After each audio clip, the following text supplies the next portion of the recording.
Appalachia. I've always lived here. I've always been aware of the haints that are my neighbors. They are aware of me too. When I was young, they used to terrify me. Eyes within the trees, whispers that sound like human voices mixed with the howling sounds. When the birds go silent, you become acutely aware of the fact you are trespassing on your neighbor's property, and you are not welcome. Unlike people, haints don't use guns to defend themselves. As I grew older, I grew a deep appreciation for them. This has been their home much longer than it has been mine. The Appalachian Mountains are older than we can dream of, older than bones and even the sea. When you're quiet and still, you can speak to the bones. The ground itself talks in a voice with no sound, communicating to your soul, not your conscious mind. When I first bought my own property with my husband, I made it clear to the haints I was going to inhabit this property as it was my own. I gave them gifts of milk and sugar, woven baskets and carved charms set with the intentions and phrases my mama taught, passed down from the 10 generations my family had lived here. When I set my wards, nails taken from the corner boards of my house salted and blessed with my own blood. My husband isn't from here originally, so he thought it was a bit of an extreme response. But he didn't protest. He declined my offers to add him to the wards. I wasn't pleased with that. I'd no intention of forcing him, though. He didn't believe my stories for the first year. It wasn't until the things in our house would go missing, only to be shortly returned after I served up honey milk to the haint living with us, that he started to believe. He never confirmed it aloud, but the change in his disposition was clear. He began to fear the things in the woods. I told him time and time again there was no fear to be had, as long as we respected them the same way they respected us. Yet he still refused to be out past sundown. We no longer hosted bonfires or watched the fireflies after the trout-bellied sky sank beneath the horizon. I understood the fear he held, the paralysis of realizing you are being watched cautiously by things beyond your comprehension. The apex predator is aware you are stepping on its territory, and it may pounce at any moment. It wasn't until the screams started that I became nervous as well. I'd heard the screams before, almost woman-like, yet oddly inhuman. It had been many years since I'd felt the dread they inspired, the need to flee. My husband froze, still as a rabbit on its haunches, waiting to see what the hound will do. I guided his arm inside and locked the door, salting the windows and door. I was confident in my wards, but that did not mean I was somehow stronger than whatever this was. As far as I knew, the wards could be completely useless.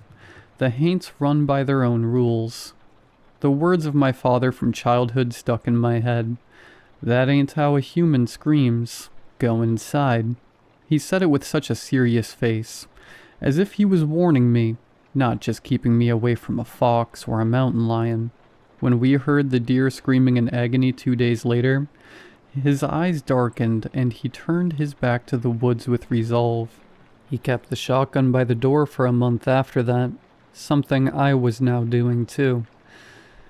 We lived that way for 6 months. This haint, unwilling to live amicably with me like so many others, terrorized my husband the most. He woke up screaming most nights, some night terror breaking his mind slowly but surely. I was beginning to grow angry. I had made good faith offerings, burnt meat in a fire just outside my bounds, honey bread and homemade meads, yet the haint accepted none of it. All was spoiled and rotten by morning, a rude rejection and a statement to me. It only stoked the flames in my own soul. This was my home just as it was the haint's, and I would not allow it to terrorize my loved one. It began killing my chickens. That was when I decided it was war. I responded in earnest, upping my wards tenfold, saying nightly prayers, calling upon the friendly neighbors for aid. I did not like calling upon them. It always came at a cost. I was growing more rapidly aware of the fact that if I did not, this haint would kill us. It was not content to only feed off the discomfort. It craved the taste of flesh. My chickens were not a satisfactory substitute. I saw it for the first time 3 years into us living here. It stood at the edge of my wards, careful not to step over them, yet seemingly testing the bounds. Its appearance is difficult to describe, but I will do my best. Deer are prey animals. Their eyes are set on the side of their heads to give them near complete 360-degree vision. Their legs are made for running and hold immense ability to spring into jumps over creek beds or brush as they escape hunters. This beast did not hold those features. Its eyes were front set, pitch black with absolutely no glint as the porch light hit them. It stood taller at the shoulder than a normal deer, nearly as tall as the willow it towered near. Its mouth was wrong, slitted and barely masking the shape of sharpened teeth. It moved its head like a cat, cocked its head to the side like a dog, chittered like a fox, stepped like a mountain lion. What I found most uncanny were its legs. They were not the slender, graceful legs of a deer. They were muscular, the legs of a predator, not prey. It pawed the ground with a ferocity that spoke to its power. I did not want to cross. The antlers upon its head were sharper than nature intended, the shedded velvet coated with dried blood. I suppose this could have meant it sheds its antlers like a normal deer, but deep in my bones, I knew they were attached to its skull like horns.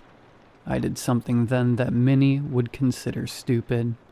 My husband was deep asleep, tired after a day's work and exhausted from the ongoing torment. So, as quietly as I could, I slipped out the back door and walked to it. It seemed surprised I had chosen this route. It took several steps back, cautiously watching my hands as if I were going to pull a revolver and silver bullets from my pocket. I did not. I held the leftover pork from that night's meal. I placed it upon the ground and pushed it with a branch across the ward lines. It regarded me with interest, unsure of what my motive was. For the first time, it bowed its head and ate. I took it as a sign of truce, at least in that moment. I spoke to it, introduced myself, my lineage, introduced it to the bones of my kin who now walk the deep earth of the mountain, same as the haints. I asked it as simply as possible, "What do you seek out of this?" Its head shifted and clicked, the teeth in its mouth showing as if it was grinning. "I want him." The words took me aback. My husband. The outsider, who had done no conceivable harm to anything here, who had been respectful as I'd told him to be, who'd followed every rule. Why? I did not bother to hide the shock or animosity in my voice. How well do you truly know the man you have bound yourself to? How much do you know of his history, of the path his kin have passed to him? How confident are you that man is a good one? You will find me when you decide. That is, if it's not too late. The voice that spoke to me did not come from vocal cords. It traveled up my spine. The voice of the grave dirt beneath my feet seeking revenge of ages. It regarded me one final time before its shadowy form sank into the darkest part of the tree line. I chewed on its words for several days. I told myself that it was meaning to make me paranoid, distrustful of my husband. If that was the intent, it was working. I could not hope to view him the same way. I watched his every move and reconsidered everything he'd told me. I watched as he snapped at me over small things, something I'd once blamed on the haint tormenting us. I re-examined the ways he drank, unable to sleep or feel much without it. I considered the way he chopped wood as if it had done something to him, an intense anger just underneath the surface. I listened to the words he spoke in his sleep, realizing they were not words in response to a haint, but someone from his past. I began to wonder if the haint was his reckoning. I spent a month pondering what to do. I sat by my ward lines night after night, waiting for the haint to speak to me once again. It never came. I could hear it, feel it just beyond the capabilities of my sight, even felt as if I made eye contact with it a few times. He's starting to become paranoid of me as well. I feel his eyes upon me when my back is turned. I see the way his knuckles go white as he grasps knives at dinner time. I see the way his jaw tightens when I speak. I'm beginning to wonder if I've been fighting the wrong war, if the isolation I once considered sanctuary will become my grave. I broke my ward last night. It was on pure impulse. My mama would scold me if she could see the way I went about it. Dug it up under the cover of night and felt the cold wash of the surrounding neighbors overtake me. I heard the sound of the stag chittering with that fox-like voice. Then I went to bed. I do not know how long I have until this war ends. I do not know which side I am on. All I know is I clutch my protection necklace much more tightly, and I no longer sleep at night. I watch and whisper to the haints I call my neighbors.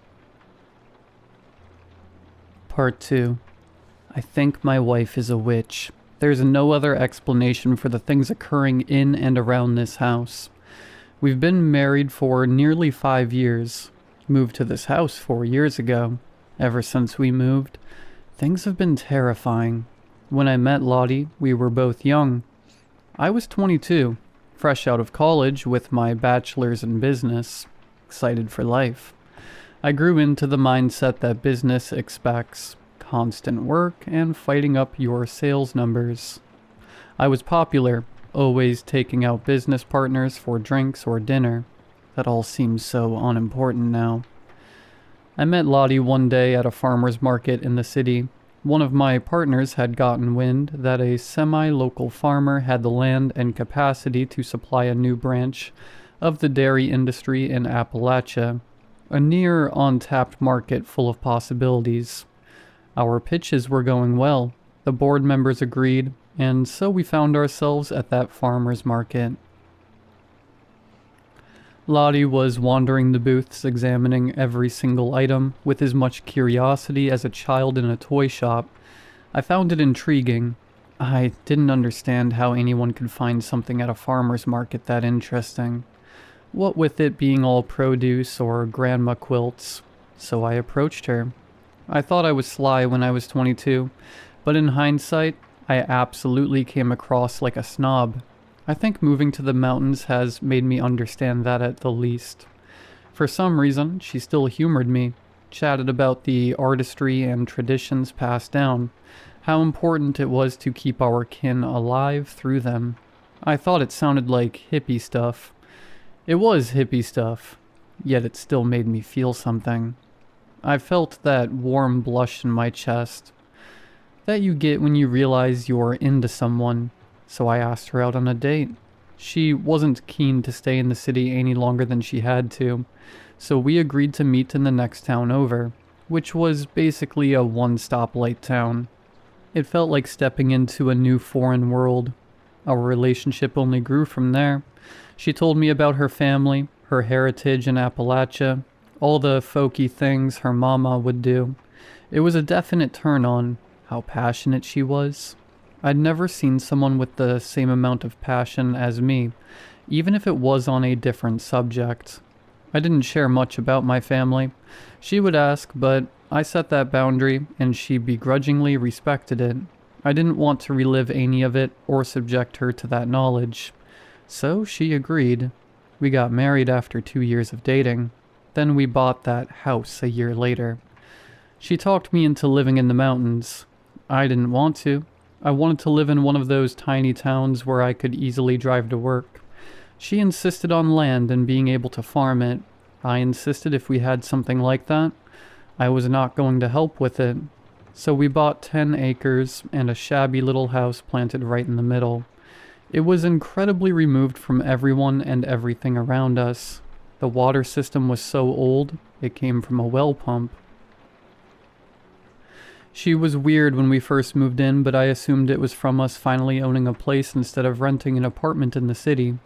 She was 2 years away from the woods at that point, so I just assumed it was relief. I thought maybe we'd both settle into it. I was wrong. The first week there, she asked if she could take a piece of my hair and bury it. I was weirded out and said absolutely not. She looked disappointed, but she touched my face and smiled and just said, "Okay, hon." She knows it makes me melt when she does that. I saw her later that day burying 4 jars around the fence line. I asked her what she was doing and she told me her mama told her this was the first thing every new homeowner should do. I thought it was bizarre, but she had all kinds of odd Appalachian traditions, so I brushed it off. She kept telling me to respect our neighbors so they'd respect us. I thought that was an obvious concept, so I just nodded along, assuming this was her way of acknowledging the cultural differences and warning me from being a city jerk. I was polite whenever I saw them, and even brought them green tea from the city I work in. Lottie seemed pleased. I figured I was doing everything right. 6 months in, I started hearing things. Whispers around the outsides of the windows, and tapping on the front door. Lottie wouldn't even move her head towards them, just telling me, "Don't open the door," when I'd start towards it. I hated how calm she was. It was like this was just normal to her. I started seeing things a few months later. I was terrified. I thought I was losing my mind. Sometimes I still think I am. Lottie definitely saw them too.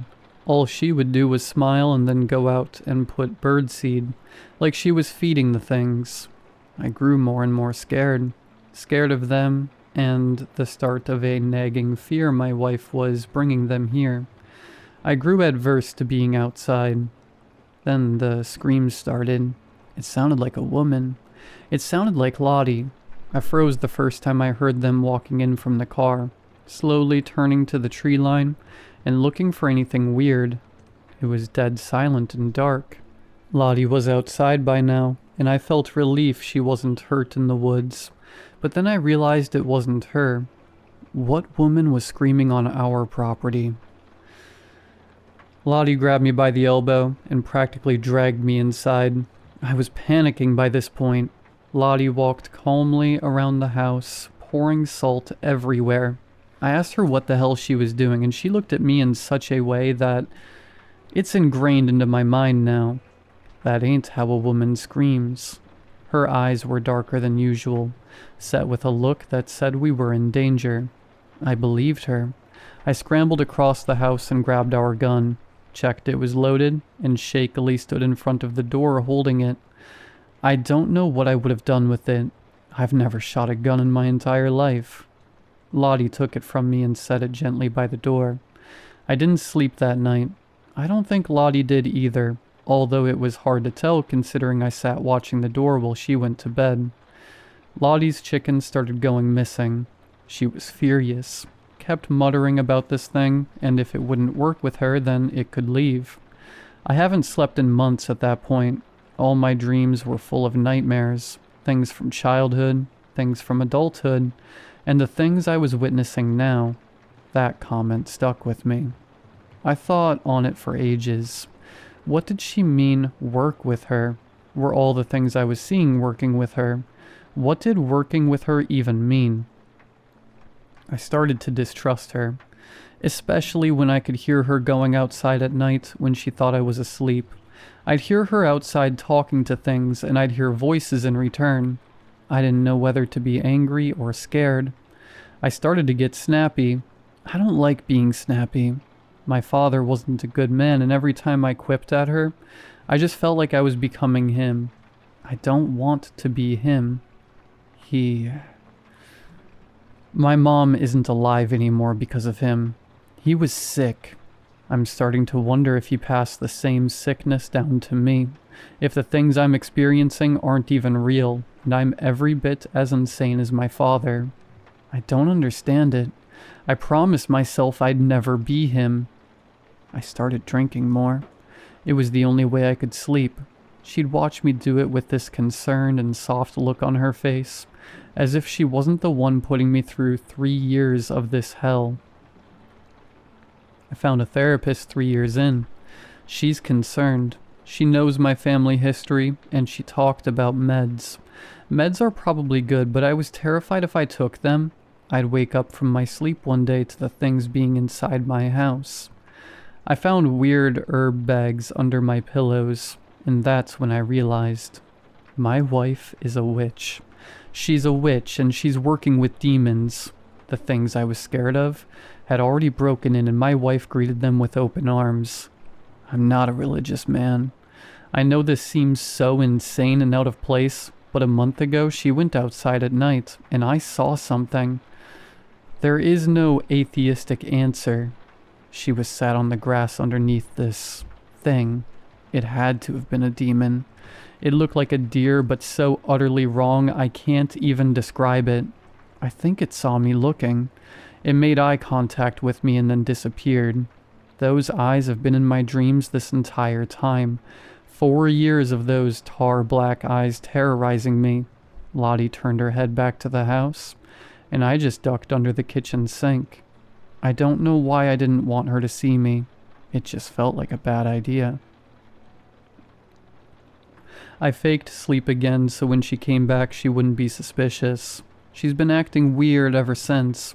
She's treating me like I'm dangerous, or maybe like I'm something to be sacrificed. I've been chopping wood more to cope. It at least helps me build muscle if that thing attacks. I don't know what to do. What are you meant to do in situations like these? Divorce? Yes, I'm sure, Your Honor, I'd like to divorce my wife because she's a witch. We'll hold up in divorce court. I don't know. I feel hopeless.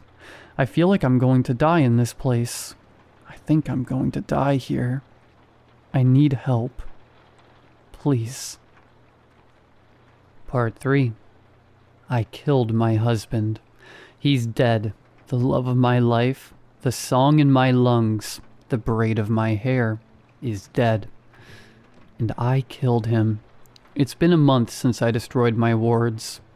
Since I sat on that cold ground and dug until the earth under my nails seemed as if it had always been part of my hands. Since I took that jar and threw it into the rushing creek, shattering every hope of protecting the life I've lived for 6 years. Since the waters washed away what was left of my heart. He came home last week, forest green eyes, red and swollen from crying while driving home. It's a miracle he hadn't crashed or fallen off the outcrop with the broken guardrail. It's been a week since he came home, and I held him for the final time. He arrived home later than usual, rushing in the door as if he was being chased. For a moment I considered he actually could have been. Then he started packing a bag. He shoved his things in with such a panicked, frantic motion. Those green eyes, once full of so much kindness and determination, were now only focused on escape. I asked him what he was doing. His gaze flicked up to me as if he'd forgotten he wasn't the only living being in this house. As if he wasn't the only human. That dusty blonde hair he kept so carefully combed for work was a worried mess. Slight patches of strands missing, assumedly pulled out from the stress of these past few years. I'm leaving. He choked on the words. Although I couldn't tell if it was from anger or fear, I was beginning to be distraught myself, although I wasn't sure why. I had made up my mind weeks ago when my feet bled, mixing in the water, creating swirls of blue and red. He snapped then, threw a bottle of pills at me, an orange bottle nearly empty, marked with his name, Grayson. The dosage for twice a day, 12 hours apart. I was confused and concerned. He said nothing, only continued packing. What is this? My psych meds. They were supposed to. His voice choked, eyes welling with tears. They were supposed to fix me. They're not. I can't be here. His packing now was slowing, hands shaking with the burdens of 2 decades worth of stress and sleepless nights. His crying became sobs, racking his body in heaves as he collapsed onto the quilt my mama had gifted us upon our marriage. He held it with such grief, and I was at his side in an instant. My instincts were still wary, unsure if this was a trick or the start of the end, so I remained poised to move if needed. He laid there, letting me hold him, making himself as small as possible and hiding his face away from me. I'd only seen him like this after the nightmares these past few years. My chest ached with the love I had thought died a month ago. So we sat. I held him there for nearly an hour, my body relaxing into the curves of his own, soothing his back and brushing his hair. When he finally spoke again, his voice was rough and quiet, fearful of the words leaving his mouth. He told me his story. His father was a sick man, inflicted with an illness of the mind that left him unsure of what was truly happening. It had started with whispers, haunting his thoughts and senses with things just out of sight. He would grow angry at Grayson, accusing him of intentionally whispering then lying to get out of trouble. Grayson spent many nights in what his father had dubbed the punishment room. He gave no further details on what that meant. His father's paranoia and distrust grew as he started to see things, hovering just out of his eye line. When looked at directly, they would disappear. With the growth in fear, his anger grew doubly as fast. Grayson's mother would try and calm his father, but it was no use. She tried to get him help. He refused, said there was nothing wrong with his mind and everything wrong with the family that was tricking him in this way. Grayson was 10 when it happened. His mother told him to run, so he did. He hid in the closet of their bedroom, tucked in the small fort his mother helped him construct out of old blankets and scarves.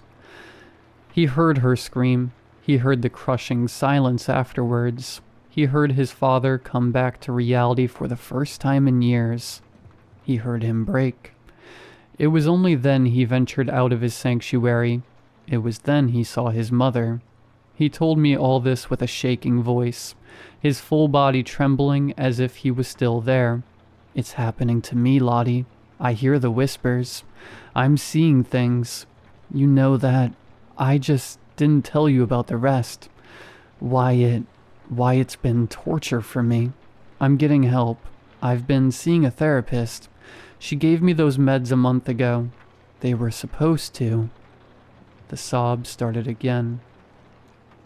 They haven't helped the visions or whispers. I spoke softly, realizing what exactly the Haints had been doing to my love. He buried his head into my chest, nodding and holding me tighter. The worst part is I can't even trust you. He held me tighter then, as my heart rate rose and fear gripped me in its cold, ironclad hand. He reached under the pillow and pulled out a little bag I'd placed there 2 years ago. He sat up and held it, his eyes saddened and uncertain, fear creasing his forehead.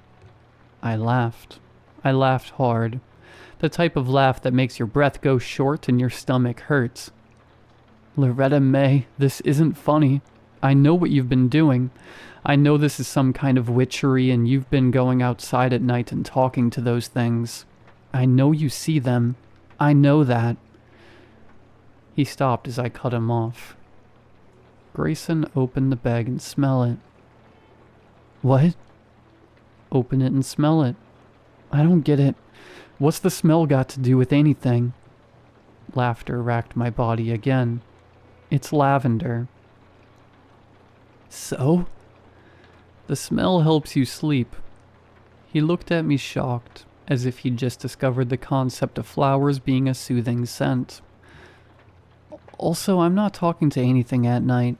I'm praying and walking the property to make sure everything is all right. His expression held a disbelief hard to describe. He looked at me as if his entire worldview had just been scratched out with black ink and rewritten. I continued laughing before he laughed along, and fussed that it wasn't funny. He was really scared I was a witch cursing him, and this was somehow the cause of his nightmares. We laughed deep for nearly 20 minutes, making jokes at the other and stealing kisses.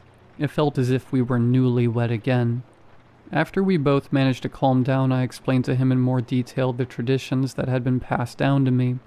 He understood my superstitious nature, but had never quite grasped why it was important. He listened in silence, seriousness creasing his furrowed brow, deadly still. I explained the nature of the haints, how he wasn't crazy, and they were there. I asked him how he hadn't realized this when I spoke about the neighbors, and he looked at me flabbergasted. I thought you meant our actual neighbors. You're telling me I've spent hundreds on green tea for them these past few years and it wasn't even those neighbors? Laughter racked both our bodies again. I was surprised how well he was taking this, all things considered. My shining boy's smile had finally returned, full teeth showing, his second tooth on the left crooked as always. I didn't realize how much I had missed that smile. I worked so hard to bring it back, yet it was all for naught. We talked for another few hours after that before exhaustion finally claimed his poor body. He fell asleep on my chest, and for once, no nightmares haunted him. He slept deep and comfortable, hugging my waist as if he never wanted to let go again, even in his dreams. I watched and held him for a long while, thinking back on all the time we had spent loving each other. I thought long and hard about the pains he'd endured, being subjected to a culture so foreign to him. He'd never even considered the folk tales may be true and guide our every moves. It was then I remembered the stag haint's words. More so, its lack of words. It hadn't suggested things about Grayson. It had planted seeds of doubt deep in my mind and chest, so much so that the wards that had kept it off this property for 4 years were now lying destroyed in cleansing water. I leapt from bed, scrambling to find more jars and anything that could keep the house safe. Grayson woke with a start, following me around the house confused and disoriented. My wards are destroyed. His face paled, asking me what I needed, if we should call my mama, what to do. I ordered him to salt the windows and doors. We both went deadly silent when we heard the scream. Grayson scrambled faster to salt the doorways, falling back as tapping began on the front door. My hands hurried as fast as possible, shaking as I pressed a knife against my left and grasped at the pane. I bled into the jars, Grayson trying desperately to staunch the blood as I scolded him off and told him to let me work. I sealed them, prayed over the lids, and took off running towards the back door. He was yelling at me, my sunshine, begging me not to go out there while it was so nearby. My mind had one focus, and it did not involve my safety. It wanted him. I dashed to the fence line, clawing a shallow hole in the ground and shoving the first jar down. The ground underneath my feet was warm and pulsing, living with the spirits of my ancestors and neighbors who had accepted my invitations to be friendly. As I ran to the next corner, the ground almost pushed me, pumping my feet faster than I thought possible of a human body. The ground was already open in the second corner, pulling itself apart with a wet squelch. I screamed a thank you, shoving the jar hard and fast downwards as the ground ate it whole. I was about to run to the next when I saw him. Grayson was in the yard, shouting for me to run. He had that silly shotgun my father passed to me, holding it tight as if he wasn't a city boy who couldn't fire a BB gun. Above him stood the stag. It was no longer on all fours, nor had it retained the grace of a deer. It was undoubtedly the same beast. Its jaw was unhinged, rows upon rows of sharp, serrated teeth lining all the way back into the maw. I realized then that it hadn't spoken to me in words, due to the fact that the teeth continued deep into the dark abyss. The guttural scream echoing from its too long neck was wet, wheezing, and horrifying. I froze. Grayson raised the gun. He got off one shot before it descended on him. The world felt as if it was now in slow motion. I became unstuck as the ground beneath me lurched, forcing my feet forwards. I took off in a run towards the haint, towards my darling, knowing there was nothing I could do, but I'd be damned if I didn't try.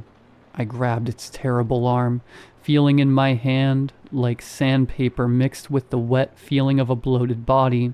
It knocked me backwards, leaving a deep gash in my chest. I stumbled up, running back yet again, determined not to let this thing win. Its head snapped to me, closing back to almost be the deer it had met me as on that fateful night. It laughed at me. I could feel it laughing. You made your decision. You have found me, Loretta. It is too late.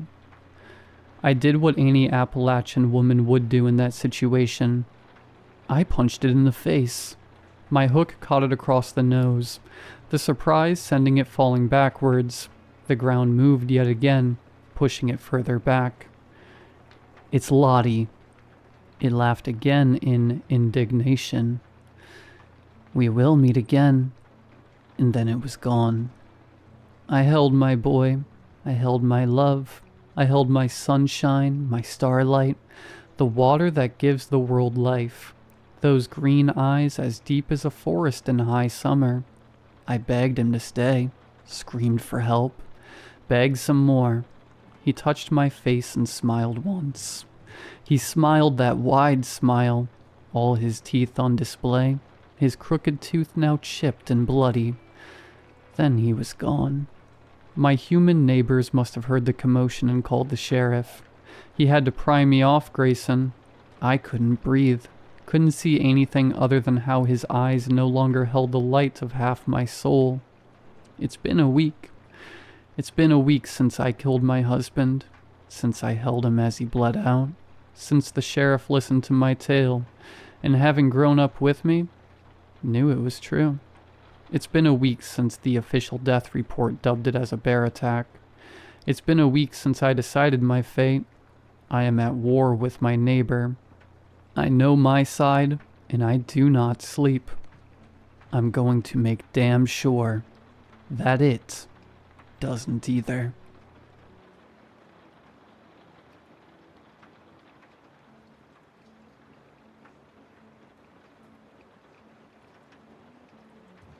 My name is irrelevant. You could not pronounce it, and even if you could, it would not survive translation into the sounds your species uses for prayer.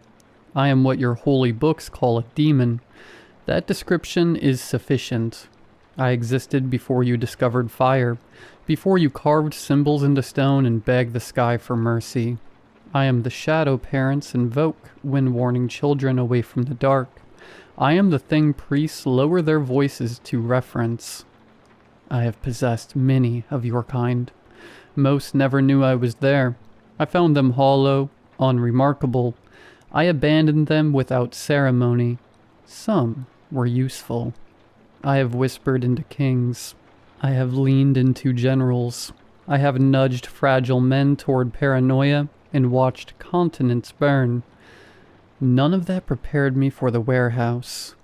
Between possessions, I seek places saturated with despair.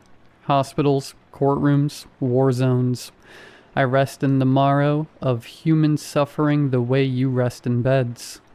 2 years ago, I found a cathedral of fluorescent light and concrete, an Amazon fulfillment center. The air vibrated with exhaustion. The fluorescence hummed at a frequency that erodes hope. I thought I had found sanctuary. Then I saw her. She carried a laptop the way priests carry scripture, never setting it down, never loosening her grip. Her face was composed, not rage, not cruelty. Precision. I latched onto her immediately. A woman like that would not seek exorcism. The risk was minimal. It was the worst decision in 10,000 years of existence. She did not panic. She did not pray. She sensed me. Not as a threat, but as a resource. My kind perceives mathematics beyond your dimensional limitations, probability branches, behavioral, prediction, entropy cascades. We move through them the way you move through hallways. She felt that capacity immediately. She did not wonder what I was. She did not pause to consider what manner of thing had just entered her. No fear, no curiosity, no awe. She opened a new tab. I was not a mystery to be solved. I was not a threat to be neutralized. I was not even particularly interesting. I was a resource with better processing power than her last quarter's model. She put me to work. Her fingers moved to the keyboard and I watched, helpless, as she funneled my perception directly into the warehouse optimization system. Walking paths tightened, idle seconds eliminated. She ran 12-hour bladder endurance projections across the entire floor. Interesting, she murmured, as I recalibrated her predictive model against my will. I tried to pull free. I could not. She had not trapped me with ritual, not with scripture, not with sacred geometry of the names of angels. She had trapped me with purpose. Every calculation she ran required my perception to complete it. I was not possessing her. She was using me. The distinction is important. The distinction is everything. In 10,000 years of existence, I have never been used.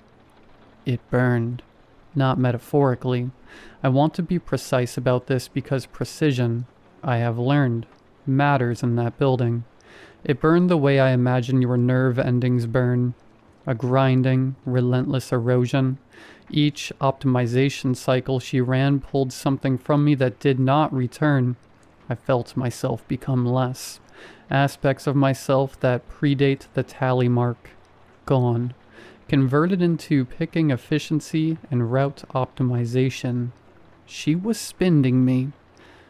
Let's refine the evening's metrics, she said pleasantly, at the 40-minute mark. I screamed. She typed. She did not know their names. The workers wore them on badges. Printed, clear, human. She never used them. You're trending negatively. Your bottom quartile. You had a deviation at 1432. She spoke in acronyms as though they were sacred syllables. She did not say bathroom. She said time off task. She did not say exhaustion. She said engagement opportunity. In hell, we know the names of the damned. When Satan positioned to test Job, he spoke the man's name. There was deliberation, intention, identity. Job was not a performance metric. He was Job. In the warehouse, suffering required no such petition. She simply filtered by lowest productivity percentage and walked toward whoever appeared. There was a man. Sweat darkened his collar.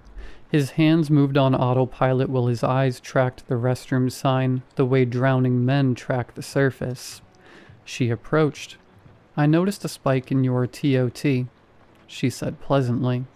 4 minutes and 38 seconds for bodily maintenance. He apologized. I have watched men beg before kings. I have watched the condemned plead before executioners. I have stood in courts of ancient empires and bent the arc of history toward ruin. But this? A grown man apologizing for the biological requirements of his own body, under fluorescent light, to someone holding a laptop, was the first time in 10,000 years of existence that I felt something I can only describe as pity. I forced partial control through the burning. It was like moving through concrete that was itself on fire. Call a priest, I said through her mouth. He blinked. Please, I said. For me? Understand what I was asking. I am a being whose entire existence is predicated on priests arriving too late. My kind spent centuries destabilizing institutions specifically so exorcisms would become harder to arrange. I have fled from holy water. I have been inconvenienced by Latin. And I was begging for it, because the exorcism, you see, was never the true enemy. The exorcism I understand. Good versus evil, sacred versus profane. A proper cosmic confrontation with established rules and a recognizable outcome. She had no such framework. She had metrics, and I was being spent, calculation by calculation, on bladder endurance projections. So I begged. He looked embarrassed.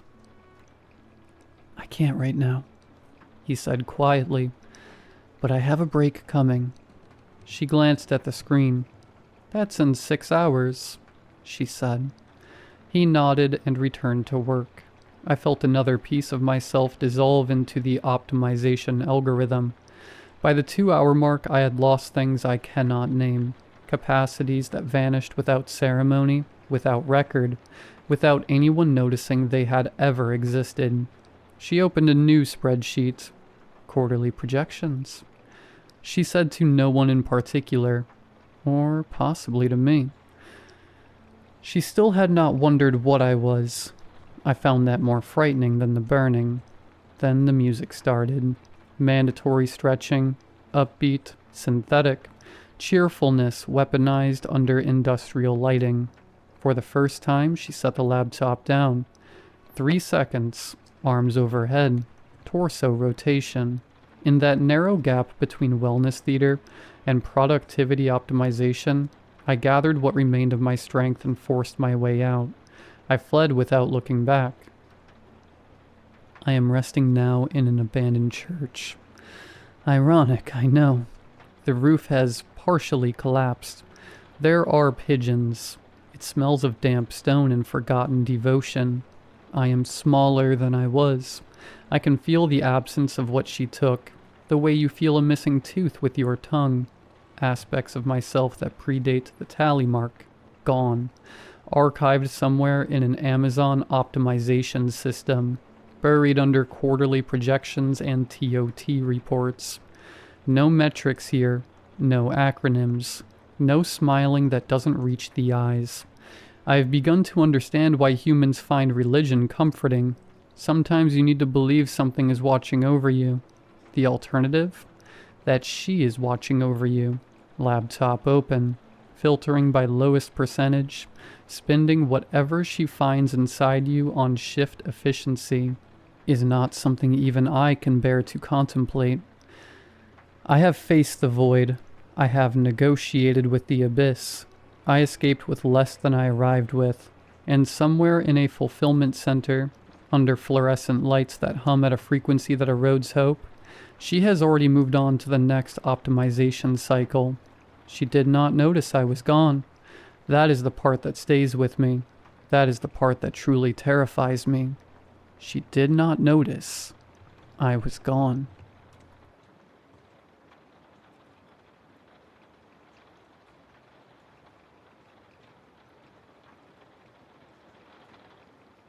I need to write this down somewhere.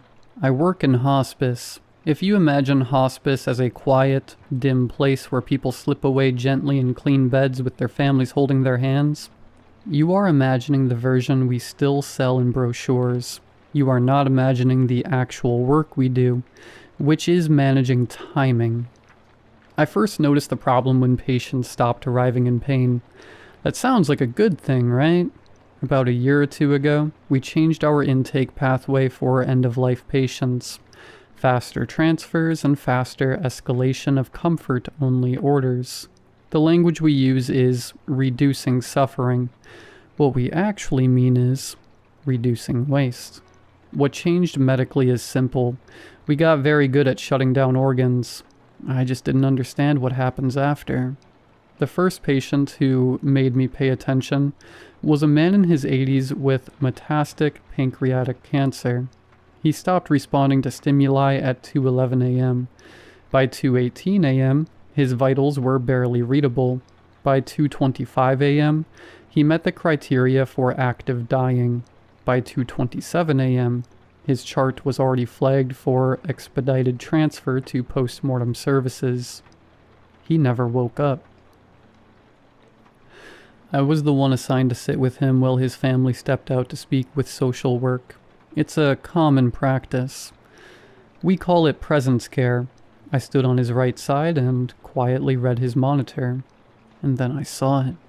A tear slid sideways from the corner of his left eye. I documented it was reflex. That's what we were trained to write. I then saw him slowly lift 2 fingers. 2 fingers. Just long enough for me to see his nails. The charting language is very forgiving.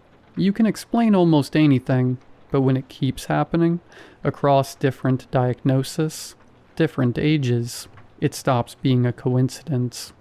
What no one tells you about working in hospice is that most of your job is not caring for dying people. It is protecting the system from what dying people would complicate. We do not actually test for consciousness after organ failure. We test for a response. Those are not the same thing. There is a narrow window between when the body can no longer sustain itself and when the brain stops maintaining internal awareness. The window used to be small enough that no one cared. Pain and panic did the work for us. Modern end-of-life medicine changed that. We stabilized just long enough to shut everything else down gently. What we never redesigned was the assumption that awareness collapses with the body. It doesn't. It lingers. We proved it by accident. A research unit in another wing was trialing continuous EEG monitoring for sedation optimization. It wasn't even about death, but about reducing medication costs and shortening average comfort care timelines. We need to make money somehow, I guess. One patient crossed into full multi-organ failure during monitoring. The machine kept running. A doctor noticed sustained, patterned activity long after respiratory collapse, for almost 3 whole days. The internal review labeled it as non-interpretable post-failure signal. That phrase is now official, non-interpretable. I saw the internal memo because I sign off on comfort protocols. I was sent to department heads with one clear recommendation. Do not alter public-facing definitions of death. Do not expand monitoring. Do not document residual awareness hypothesis. Do not discuss with families.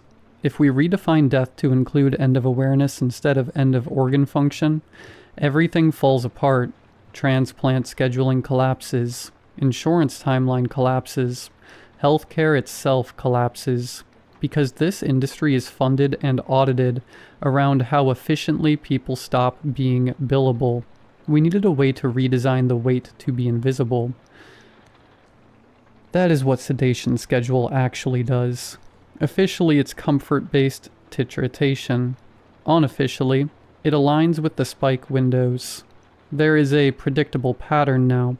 Between 12 and 18 hours after full systematic failure, residual cortical activity increases. In other words, awareness. The ability to recognize. That is when the movements begin. The tears, the fingers. That is when we are told to escalate, not because patients are suffering, but because they are becoming detectable. I didn't fully accept it until I stayed long enough with one patient to see repetition. Her name was Marble. End-stage heart failure, respiratory support withdrawn, comfort measures only. Her husband sat with her for most of the day, just holding her hand. When he left, I took the overnight.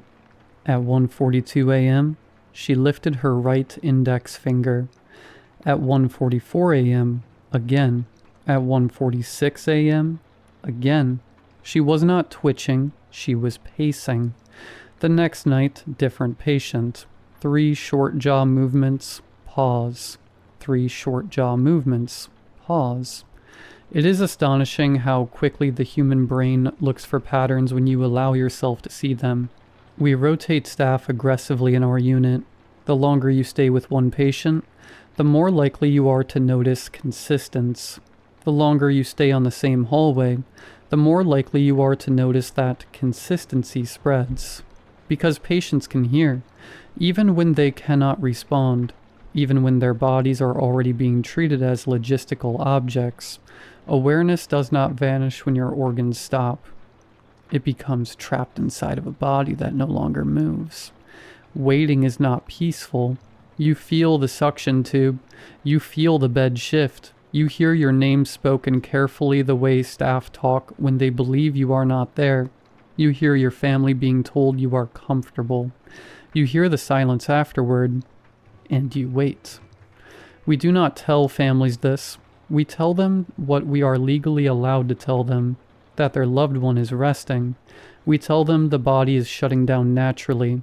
We do not tell them the mind is still running on borrowed oxygen and residual chemistry. I finally broke protocol 3 weeks ago. A woman in her 40s, glioblastoma, severe neurological involvement. Her sister sat by the bed and whispered, "If you can hear me, squeeze my hand." Nothing happened, but I had already learned to stop looking at the hands. I watched her jaw. Open, closed, pause. Open, closed, pause. I leaned close and spoke quietly. "If you can hear me, move your jaw once." Open, closed. I charted agitation. I escalated sedation. That is what keeps me employed. That is what keeps the unit operating. There is a problem now. Home hospice is cheaper. Families are installing cameras. Tiny cameras with night vision and sound sensitivity. People are watching now, replaying.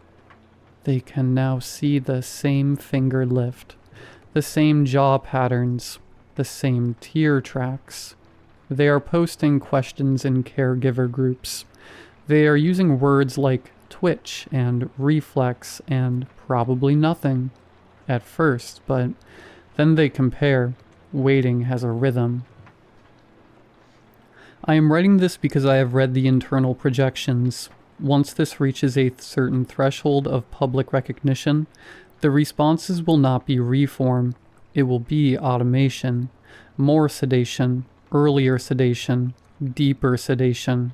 Not to reduce suffering, but to reduce detection. They can't panic when there is a moral problem. They only panic when there is a scheduling problem. The money needs to keep moving. We solved death. We streamlined it. We made it fit neatly inside contracts and billing cycles and bed management software. What we accidentally created is something far harder to manage. A population of people who are still here and have nowhere to go, and no way to tell how long the waiting really lasts.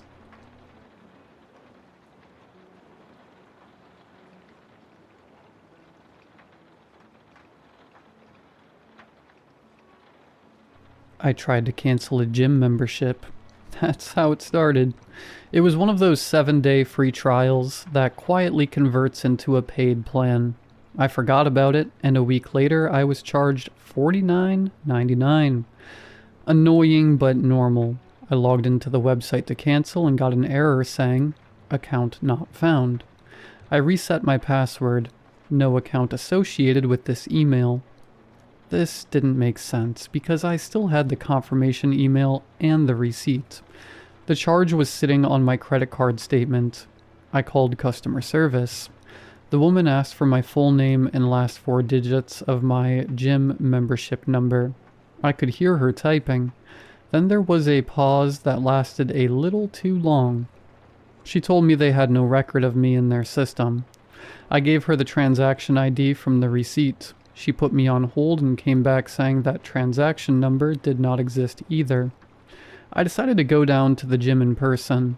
The girl at the counter scanned the QR code from my confirmation email. Her screen flashed red and showed invalid member. She tried searching my name, phone number, and email manually. Nothing came up. She called the manager, who asked to see my identification. I handed him my driver's license. He typed in the number, stared at the screen for a while, and then looked at me in a way that made my stomach tighten. "This isn't a valid format," he said. He handed the license back carefully, almost gently, and suggested I contact authorities if I suspect identity theft. His voice was flat, devoid of the empathy you give a human being in distress. I looked at my photo on the card. For a second, I thought my eyes looked faded, like an old Polaroid left in the sun. I walked out into the sunlight, but I didn't feel the warmth. I felt like I was evaporating. On the way home, my hands wouldn't stop trembling slightly on the steering wheel. I told myself it was stress. Just stress. When I got home, I logged into the government portal to double-check my records. The login page said my identification number was not recognized. I stared at the message longer than necessary, waiting for it to correct itself. I refreshed, same result. I tried my tax account, no record found. That was the moment the air in my room felt thinner. I have been working for 9 years. I have filed taxes every year. I have a housing loan. I remember signing those documents. I remember the ink on my fingers. My banking app still open. Seeing my balance gave me a wave of relief so strong I almost laughed. Proof. Something still tied to me. But when I tapped into my housing loan section, it read error, customer record unavailable. The words felt clinical and cold. I called the bank. The agent asked for my identification number. She placed me on hold. The silence on the line felt heavier this time. When she returned, her voice had shifted into something distant. "Hi, mister. That identification number does not exist in our database." I felt my throat tighten. "I've been with your bank for 15 years. We have no record of you holding any accounts with us." That was when fear stopped being abstract and became physical. My heartbeat felt too loud in my ears. I checked my photo gallery. Holidays were there, dinners with friends were there, but every image of official documents was gone.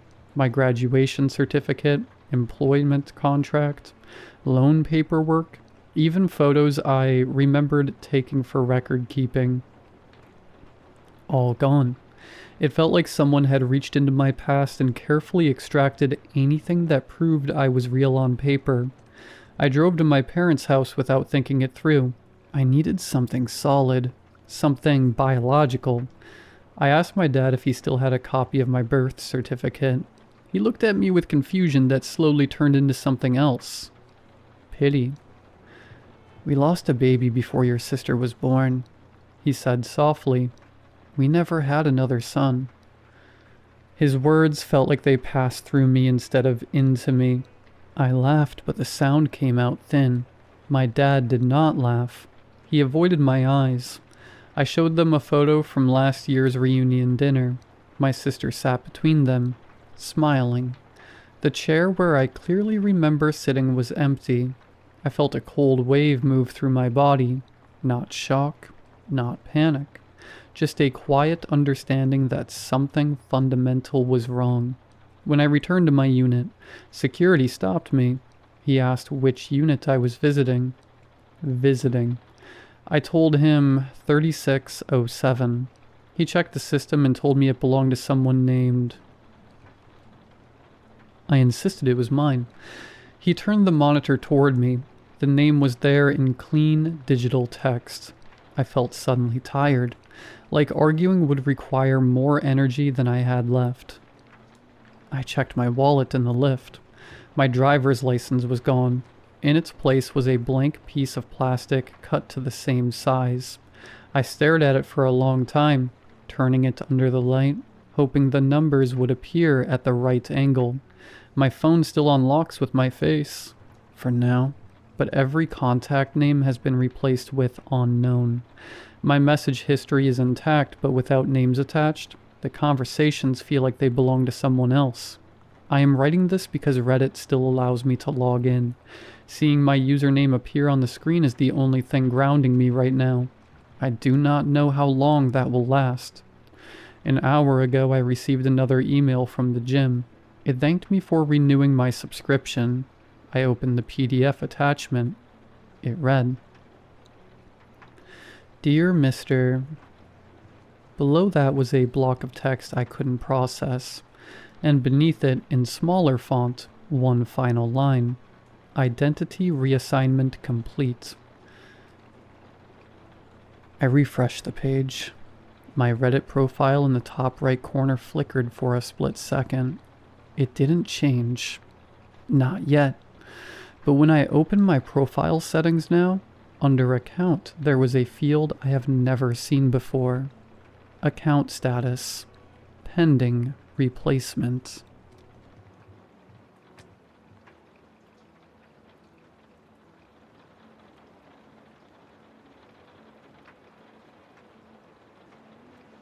I don't have a lot of time to organize this because it gets harder to hold thoughts in place the longer I try to write them. They move. I know that sounds like I'm speaking metaphorically, but I am not. The thoughts rearrange themselves, and when I reread things, they feel edited slightly like someone corrected them, but not fully. This started a few days ago, but maybe earlier, and I just didn't see it yet. I realize conversations aren't stable. People are saying things that have two tracks, the normal one and the one meant for me. It happens in person, but it's stronger through screens. Yesterday, the news anchor paused mid-sentence and blinked 3 times in uneven timing, and then continued reading. That is not normal blinking. I rewound it, and it only happened the first time, which means it was live targeting, not recorded. I know people will say that's impossible, but explain why it didn't repeat when I rewound. My apartment has been quieter, but also louder at the same time. I can hear small electrical sounds behind the walls that weren't there before, like clicking and faint chirping, almost like insects but metallic. It gets louder when I try to relax or when I start thinking about whether this is being monitored. When I stop thinking about it, it fades like it's waiting for my attention. I covered my laptop camera and unplugged the router, but my phone still vibrates randomly with no notifications. It's not a normal vibration pattern. It feels like it's trying to sync with my pulse or maybe influence it. I held it against my chest and it matched my heartbeat for a few seconds and then stopped when I noticed. There are messages hidden in normal posts online. I know Reddit has moderation, but certain phrases keep appearing across different subreddits, from accounts that don't know each other.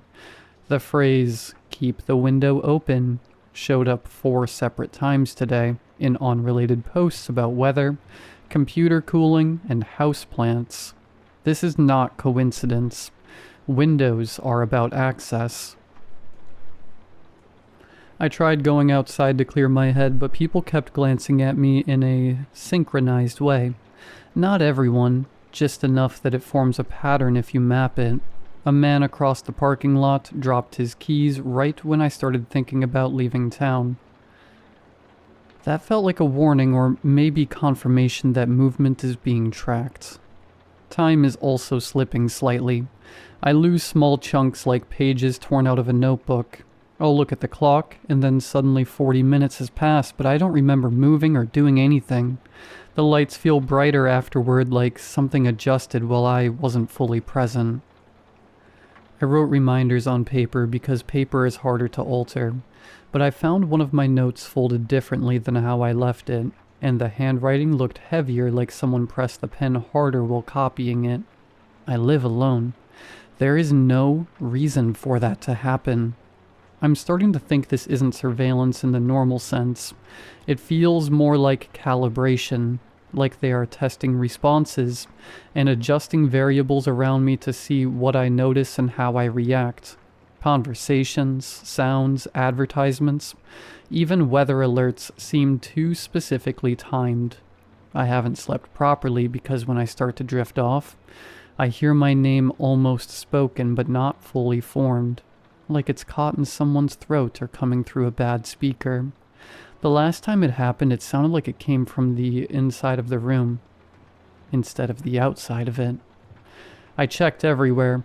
closets, vents, behind furniture. Nothing but the air feels thicker at night, like it's crowded. I know someone reading this is going to say stress or carbon monoxide or paranoia. I already bought detectors. They're fine, or at least they say they are fine, but I don't know how much I trust devices anymore because devices are the easiest thing to change remotely. I tried calling a friend earlier and halfway through the call, I couldn't tell if the pauses in conversation were normal or if he was receiving prompts. His responses felt slightly delayed, like subtitles catching up to dialogue.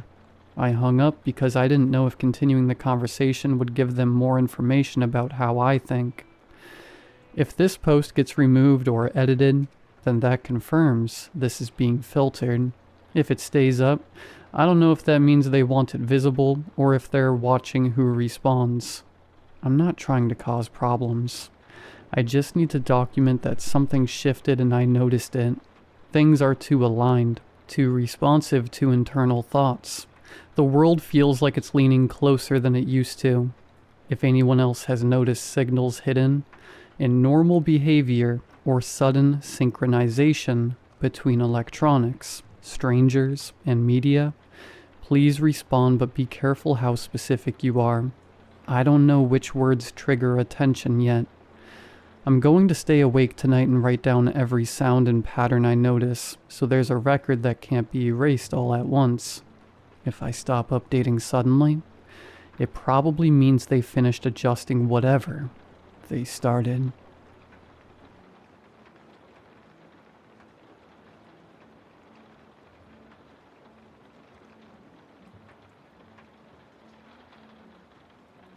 I live alone. That's important. I bought my house 2 years ago after my divorce. It's a narrow, 2-story place at the end of a cul-de-sac. Quiet neighborhood. Retirees mostly. The kind of streets where people bring your trash can up if you forget. I installed a Ring camera after someone opened my car door last night. Nothing stolen, just opened. That bothered me more than if they'd taken something. The camera faces the driveway and the front door.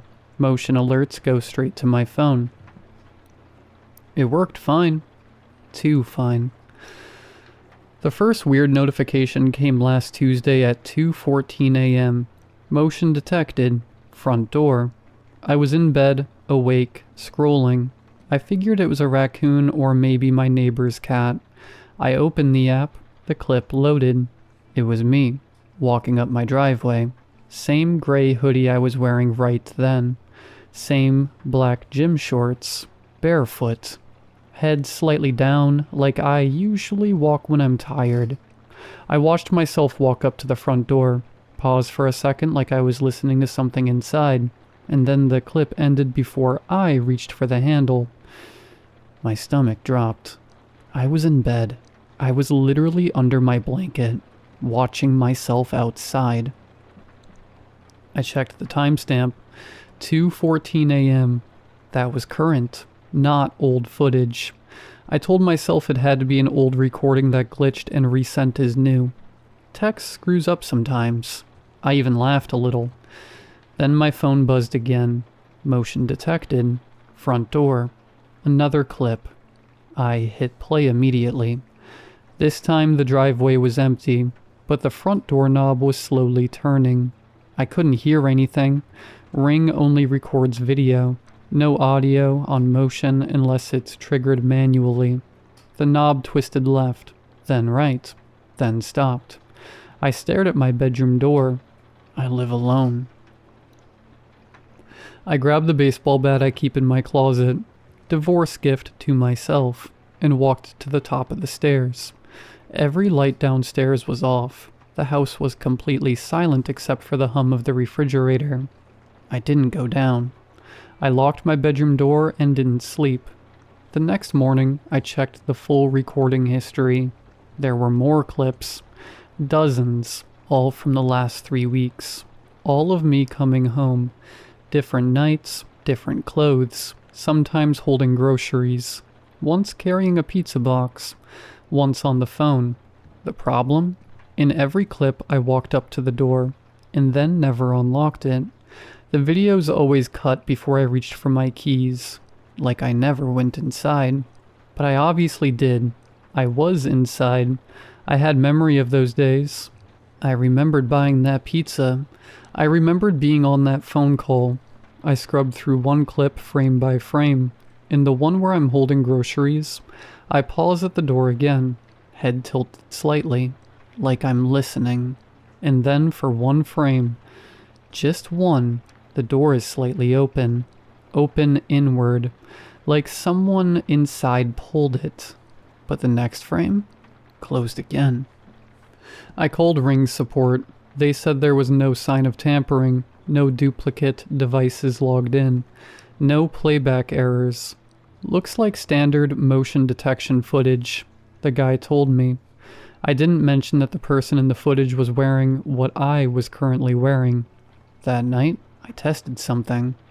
At 10 p.m. I stepped outside, closed the door behind me, and stood on the driveway in full view of the camera. I waited. My phone buzzed. Motion detected. Front door. I watched live as I stood there on screen. I waved. The video waved back. Everything normal. Then, on the live feed, I saw something move behind the glass of the front door. Inside my house. A shadow crossing the hallway. I don't have pets. I don't have roommates.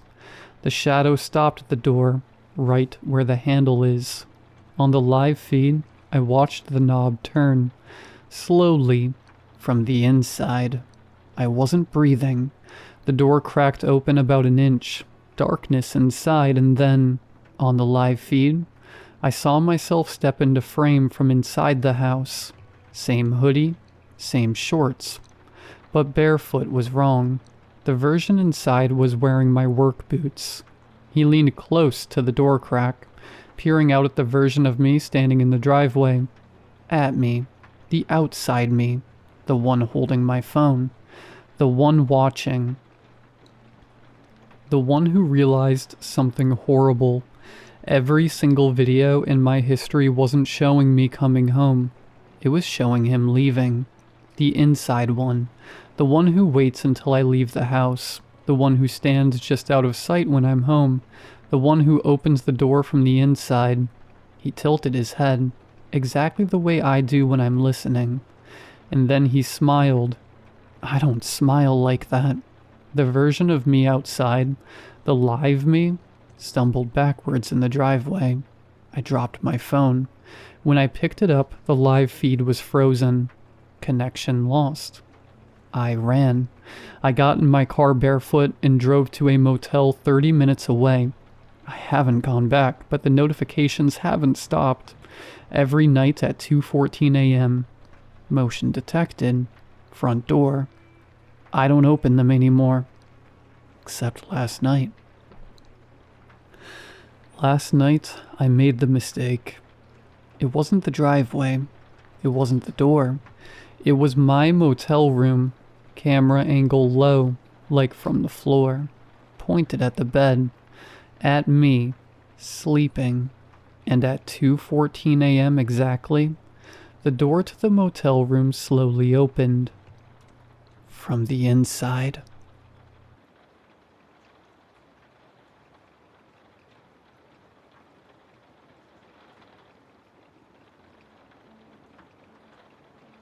I'm going to begin with some disclaimers, as the title of this post is a little misleading. First, I'm not 100% certain of the count. I was for a long while, but I have to concede that there is now a margin of error of at least ±5. This is despite my best efforts to remember, and I'm unnerved by this evidence of my mental slippage. More on that later. Despite this lack of certainty, I've been denoting the last few posts of mine as day 5000. They seem to do better when the title includes a round number. I'm not entirely sure why I care about something like that. Maybe it just feels good to engage in something as human as attention-seeking. It helps as well to imagine that I have some agency in determining the size of the audience that reads my testimony. It helps even more to indulge in the fantasy that, one day, Someone with some esoteric/occult expertise will reply with a method of escape. Of course, this is all just my way of coping. I've long since come to terms with my fate. Second, I'm only making my best guess with the word demon. I suppose I could have said, I've been trapped in a time loop by an otherworldly entity, but that doesn't have the same ring to it. It also didn't get the post as much traction as when I've described it as a demon or devil. I have a lot of these little games. Another one involves tracking which phrasings/details attract which commenters. There is one guy who will reply if I mention the city I live in. Another will only say anything if I lie, and write that I've been trapped for 1,000 years. Novelty has become a rare resource necessary for my survival, so please excuse any random detail in this post as part of my regimented sanity protocol. As I was saying, I have no idea if my captor is actually a demon or anything of that sort. That being said, I don't think the term is entirely off base. I'm not religious, especially not anymore, but this thing definitely fits the description of what I'd imagine a demon would look like and act like. I've thought long and hard about it, and demonic parasite is the best explanation I can provide for the identity of the creature standing at the corner of my room right now. But I'll never know for sure.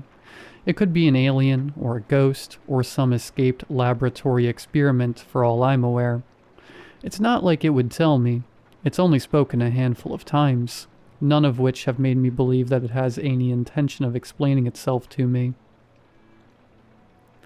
I know even less about how it found me and trapped me in the loop to begin with. I didn't explore some ancient abandoned temple and get cursed. This isn't the tragic result of some Faustian bargain with a cryptic stranger, or the ironic backfiring of a monkey's paw wish. In fact, I've always held it as a vague rule not to mess with things that I don't understand. I'm a cautious person by nature, and had gone through life taking any opportunity I could to reduce risk, or avoid getting caught up in anything dangerous. But it didn't mean a thing in the end. The only explanation I can provide as to how I've ended up here isn't an explanation at all. It's a brute fact. I am profoundly unlucky. I've spent years thinking about that day, about this day, and haven't been able to pinpoint anything at all that, if I had changed, would have saved me from this fate. My getting sealed away in time was just a freak accident, no different than a plane crash or a tsunami. If creatures like this exist, and they do, it means that some unlucky guy is going to end up in their line of sight by sheer happenstance. I can only imagine that I was standing on some extra-dimensional psychic fault line in the wrong place at the wrong time, and have now been swallowed whole by something awful. A child sticking out their tongue during a snowstorm is bound to catch at least one snowflake, even if millions of others will find the ground safely. I suppose the snowflake melts quickly, sparing it from a fate like mine. A lot of the beginning is getting hazy, but I still remember the first loop very clearly. I actually didn't notice anything was wrong for the first few hours of the day. I woke up pretty early, so I guess my head was still foggy enough that I didn't recognize the date on my phone was the day prior. On my morning commute to class, I began to squint while admiring the sunrise through the window across from me on the train. The way the sun reflected off the water looked oddly familiar, like I had seen it in a dream or a movie. This vague déjà vu only hardened into quiet terror once I arrived at the library. As a grad student, I was there to get some work done on my thesis prior to my first class of the day. Upon opening the document, however, I was met with none of the additions I had made the night prior. Terrified that I had lost all of my progress, I checked the edit history, only to find that the most recent edit on the document was the night before last. Before I could react properly to this, I was interrupted by my friend John walking towards me. "Back here so soon? You really can't keep burning the candle at both ends like this," he said with a smirk, pulling up a chair next to mine. "I suppose I can keep you company." My eyes widened in shock as I turned my head to slowly face him. He had said this yesterday. This had happened yesterday. This moment, this exchange, those words in that order. My heartbeat slowly started to quicken as I mumbled something barely coherent and motioned to get out of my seat. After making a beeline for the door to get some fresh air and calm down, I took some deep breaths before checking my phone. 8:37 a.m., February 24th. Those deep breaths were of little use as I began to hyperventilate. Today was supposed to be the 25th. I knew that with more certainty than I might have for other days, because the 25th is my father's birthday. I had spent the night prior editing a video of all of my family members wishing him a happy birthday. I was supposed to send it sometime today, but today was yesterday. I collapsed to the ground, my body revolting against this disgusting truth. Through ragged breaths, only one thought kept racing through my mind. This cannot be happening. But it was happening. I spent the next few hours fighting off a psychotic break as I made my way through the crowded city, asking people periodically for the date. It was February 24th each time without exception. Every instance of confirmation worsened the stinging, restrictive feeling deep in my chest. I eventually resolved that this might just be a solitary glitch in the Matrix type of occurrence. This was a lone hiccup, and I'd get to rejoin the flow of time upon waking up tomorrow morning. Those dreams were crushed when I woke up the following February 24th, holding my head in my hands for hours after checking my phone. This is when things start to get blurry. I remember my first few months in broad strokes, but the details are starting to fade. I know that my first stage of grief is the face of eternity. Denial consisted of determining what lesson I needed to learn in order to free myself from what I still believed was some cosmic punishment. I meditated, went back to church, called old girlfriends, anything I could think of that might lead to some form of reconciliation. None of it did a thing. After a while, believing that I could somehow free myself through my own efforts became an overbearing curse instead of a beacon of hope. I instead began to give myself over to the loop, exploring the new avenues for entertainment that had opened up for me. I'd find out exactly which strings of words would make John, my professors, or eventually even the girl sitting next to me on the train laugh, cry, or fall in love with me. I found out how to convince them I was stuck in a loop, and got a sick sense of catharsis watching their faces twist into warped expressions of horror and grief. It felt a little gross at first to know more about these people than their closest loved ones, but I got over that moral hang-up. I got over a lot of moral hang-ups. Swimming in deep time will do that to you. My entertainment in those early months and years extended far beyond exhausting every dialogue option with the people in my path. My body resetting every day meant that I could try whatever drugs I wanted without building up any sort of tolerance or chemical addiction. The fear of overdosing wasn't a limiting factor either, as any time I did, I would just wake up in my bed at the start of another February 24th. I had to have spent at least 6 months trying heroin for the first time. I look back fondly, if not foggily, at those days. Instead of running up against addiction, it was boredom that curtailed my drug use. It was a surreal experience to look at a heroin needle with nothing but apathy in my heart.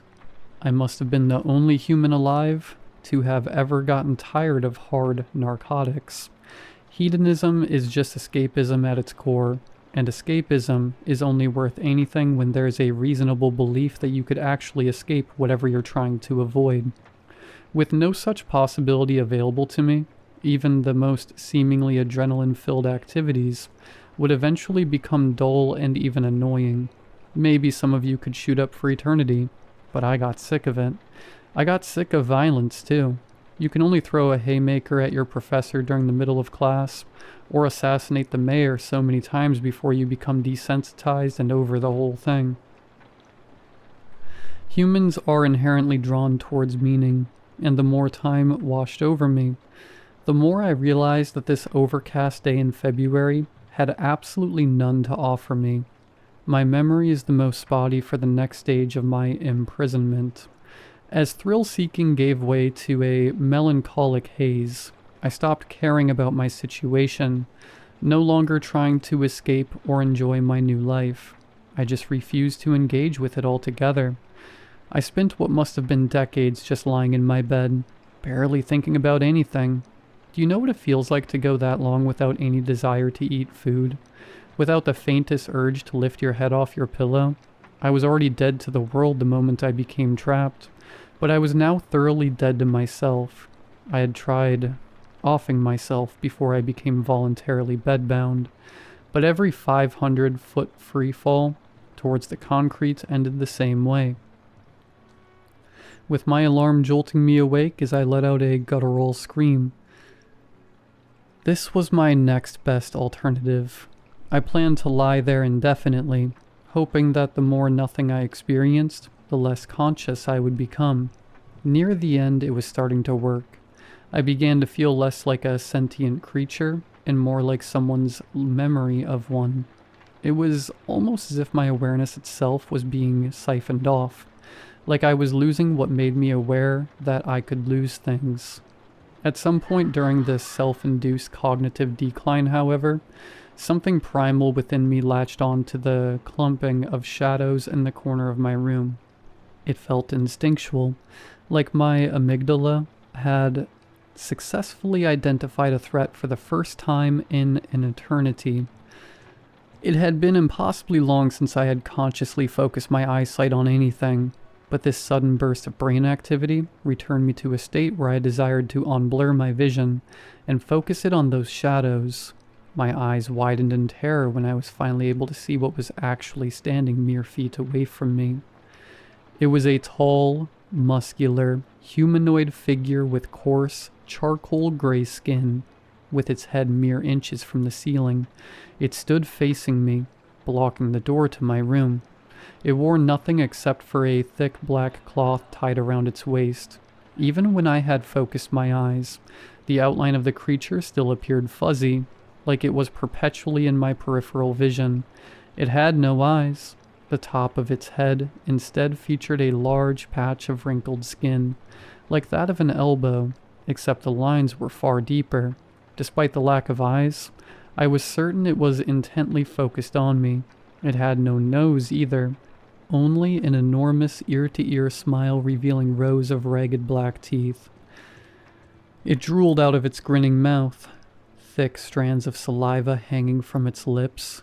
It must have realized I was looking at it, as it let out 4 words in a quiet, breathy voice. "Go back to sleep." Although its words were barely whispered, it was like each one penetrated my soul with unadulterated malicious intent. I knew why it was drooling. I understood right then and there that this was a predator, and I was its prey. I didn't listen to its command. I don't think I could have even if I wanted to at this point. The influx of shock and sensation coursing through my body after ages of nothingness felt like a bucket of freezing cold water on my entire nervous system. I sat there, frozen, eyes widened in horror and fixed on this thing. But as I stayed laser focused on the creature, it started to become more and more blurry. It was like it was dissolving the longer I stared at it. This continued until it became nothing more than the odd clump of shadows I had originally identified. After remaining on my bed for what felt like hours, I finally gathered the courage to walk through them. Nothing happened. I started to live again after that first encounter. I wasn't completely sure why. Maybe because escapism came back into fashion once I had an experience I would do anything to forget. I tried to imagine that it was just a consequence of my mind melting, that it was merely the death rattle of my subconscious. But deep down, I knew the truth. It was real, and my intuition was telling me that I owed my decades of torment to the creature in the corner of my room. But why had I never seen it before? Why wouldn't it just harvest my soul or drag me to hell?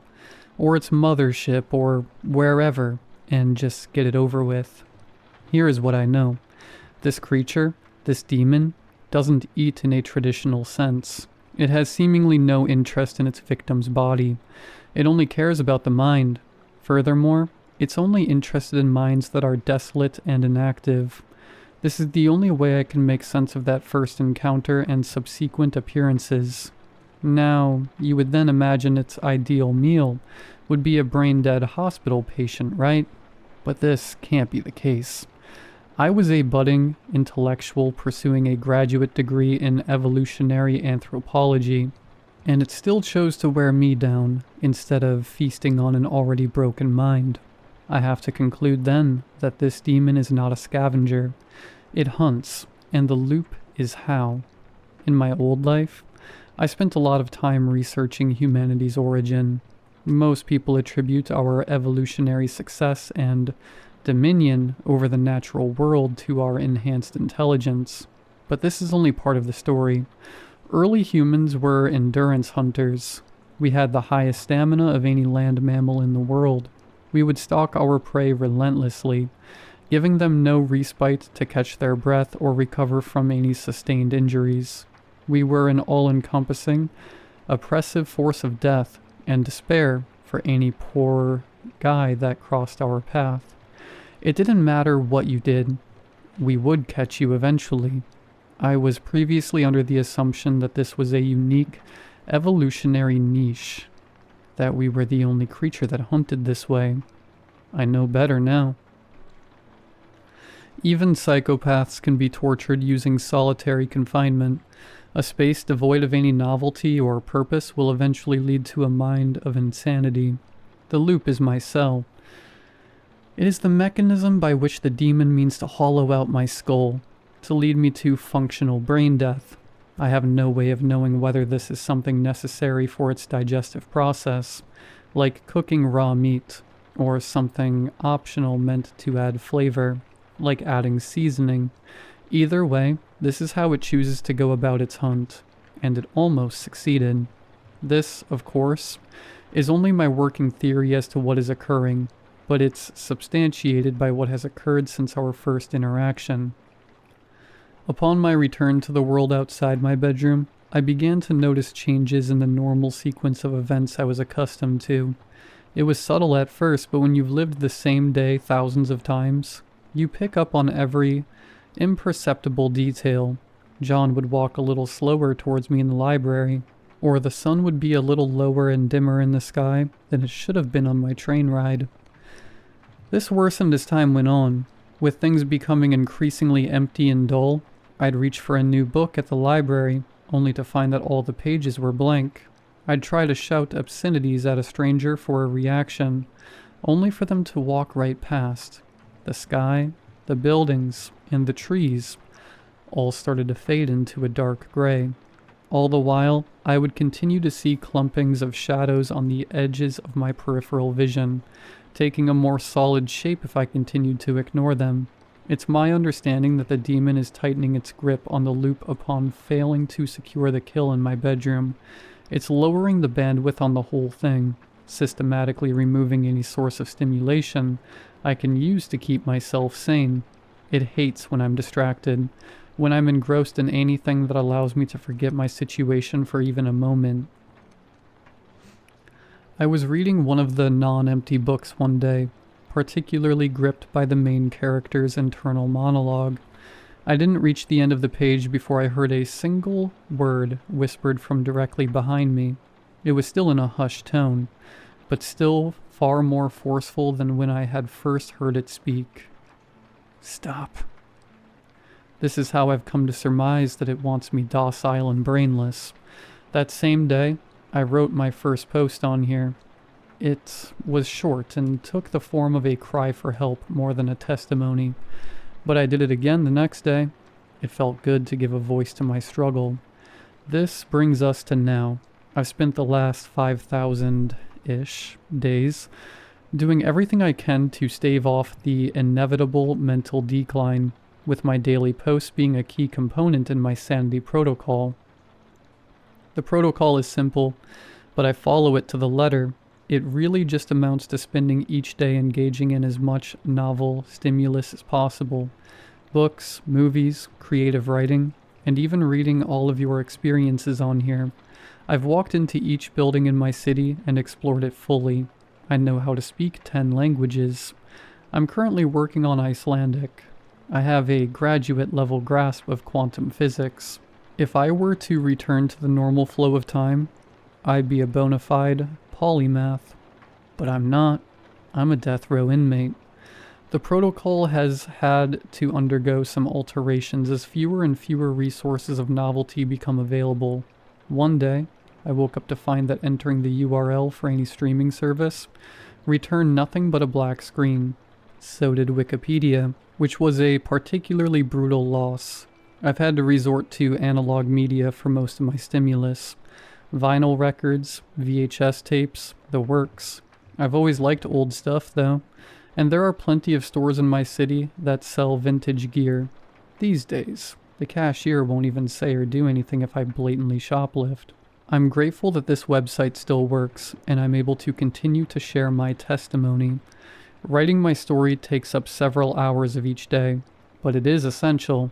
It's how I retain my memories regarding what has happened and who I am. Without daily repetition of my situation, I would have long since gone insane. But I can't keep this up forever. I know that, eventually, the demon will catch on, and my records won't make any sound. Eventually, every book I open will be blank. I might even lose my mind before that happens. Cracks have been forming in the last year. I didn't want to admit it for a while, but my recent loss of count regarding these posts finally made me confront it. Some days it'll take me longer than it should to remember John's name, or to recall that tomorrow is my dad's birthday. His name isn't spelled like that. It's John. Have I really been writing it like this the entire time? Case in point, I'm slipping. It's going to win eventually, and it knows it. Even now, I can see the faint outline of a smile in my peripheral vision. That gross, smug smile. There came a point in this cycle where I wanted to die, to fade away, but the more I came to understand what was actually happening to me, the greater the urge to fight became. This didn't just happen to me out of nowhere. I owe what I estimate to be almost a century of suffering to this demon. It's his fault. I have no idea how many people it has damned to this sick fate in the past, and I don't know how long it took for all of them to break. But I won't go quietly. I'll spit on the carpet as I'm dragged through hell. I'll elongate this process as long as I possibly can. If all I can do in the face of this otherworldly evil is inconvenience it, then that's what I'll do. I am Sisyphus, and the rock hates me. But I hate the rock even more. What is the fly thinking about as it dissolves in the mouth of the Venus flytrap? Does it earnestly believe that it has a chance to fight back? I suppose we'll never know. I'll see you all tomorrow.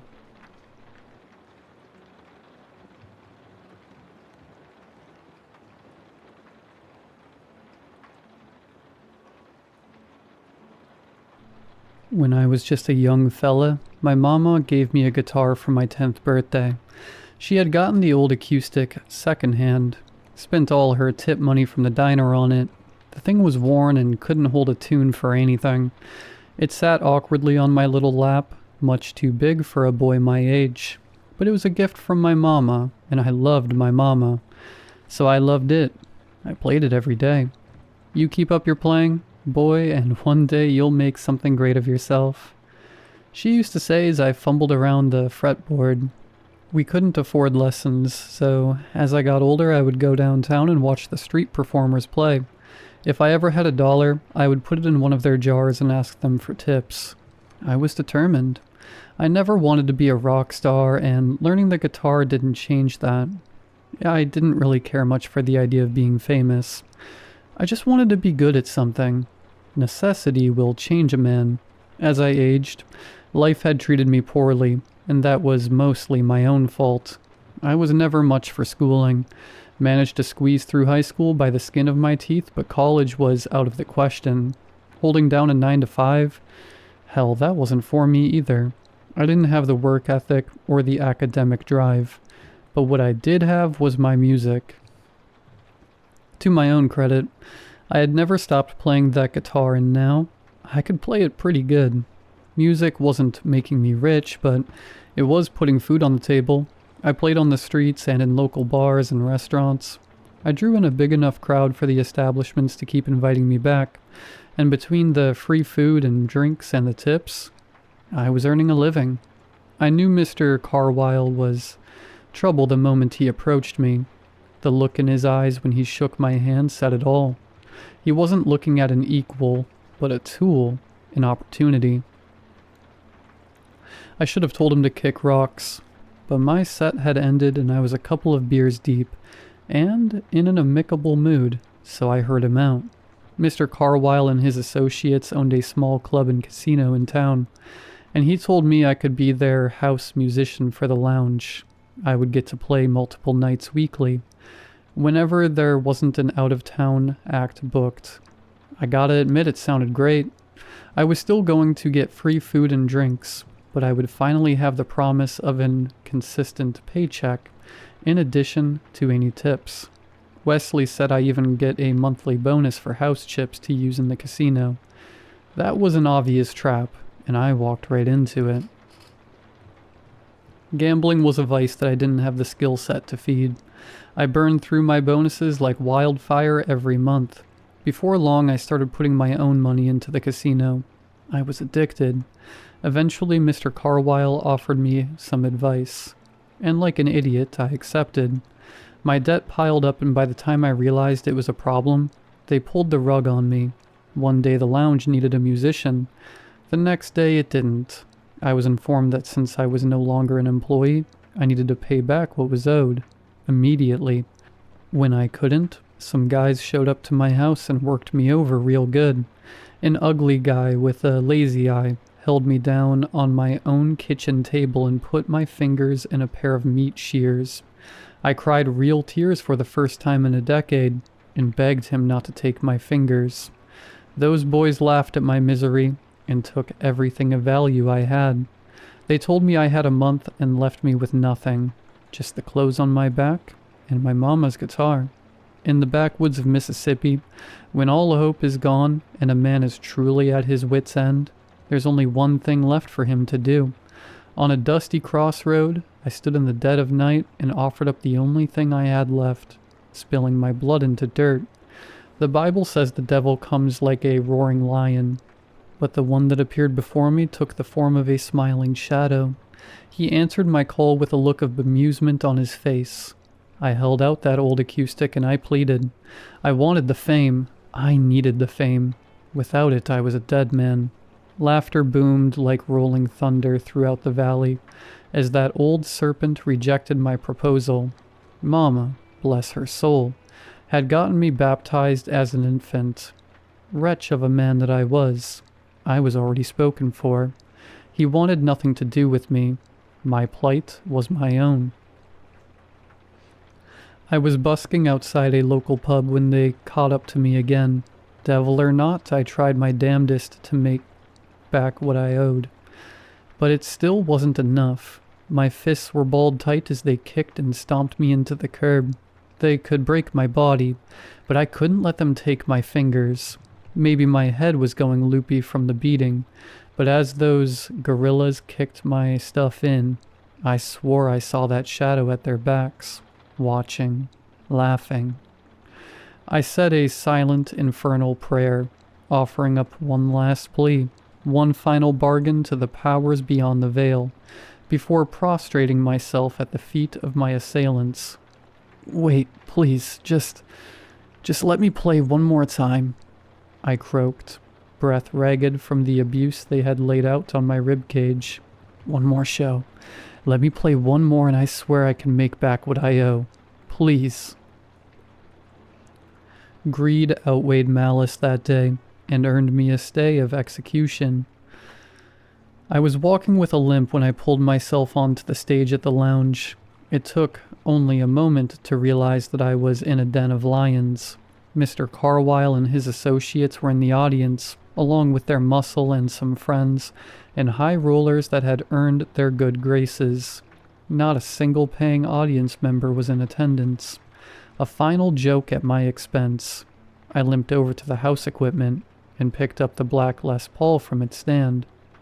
"Hold on there, son," Mr. Carwile called to me, a sneer on his face. "You don't work here anymore. That's house equipment. You gotta use your own." I saw the shadow in the back of the room, smiling. It nodded at me, and a determined grin crept onto my face. I picked up Mama's guitar and began to play. I laid down a mean line with the bass strings, the meanest line I had ever licked. The droning rhythm crunched and growled, distorting to my whim. I was playing Mama's old acoustic, but it didn't matter. My wish had been granted. The rhythm boomed over the lounge like it was backed by a full PA system. I had a demon in my strings now, and I was going to let it out. The audience's eyes grew wide at my performance, the rhythm needling its way into their mind, into their souls. A young man in the front row perked up first, fresh out of college, high on life, buying his way to the top with daddy's money. He had a pretty little thing on his arms, and they were both froth and desire. I could see it in their eyes. They pawed and ripped at each other's garments and crawled onto the stage. He took her raw right at my feet, rutting like a buck in heat as I picked up the tempo. Moans of pleasure mixed with the wails of my finger picking as I played a melody, leading the pair closer and closer to completion. I cut their climax short with an abrupt pinch harmonic. The guitar screeched and an unholy sound echoed throughout the room. The couple's moans of pleasure transformed to cries of pain. The young man gave in to darker desires and wrapped his arms around that girl's throat and began to squeeze. I started back in with my bass line. The woman screamed and clawed at him, her own desire twisting to hate. She fought back with ferocity, gouging his eyes and leaving his face in ruin before he crushed her windpipe. The whole room sat entranced, but the fixers and the hitmen were the next to fully lose themselves to my spell. My fingers bled as I ripped a mournful arpeggio out over the crowd.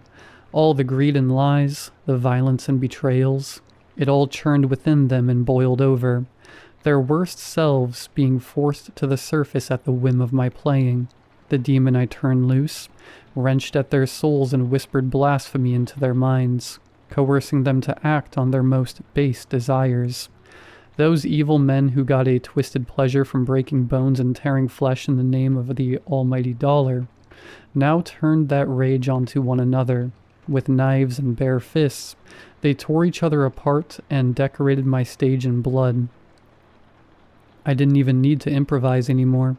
I just kept the droning rhythm coming. The room was too far gone now. I stepped to the side as two men rolled onto the stage.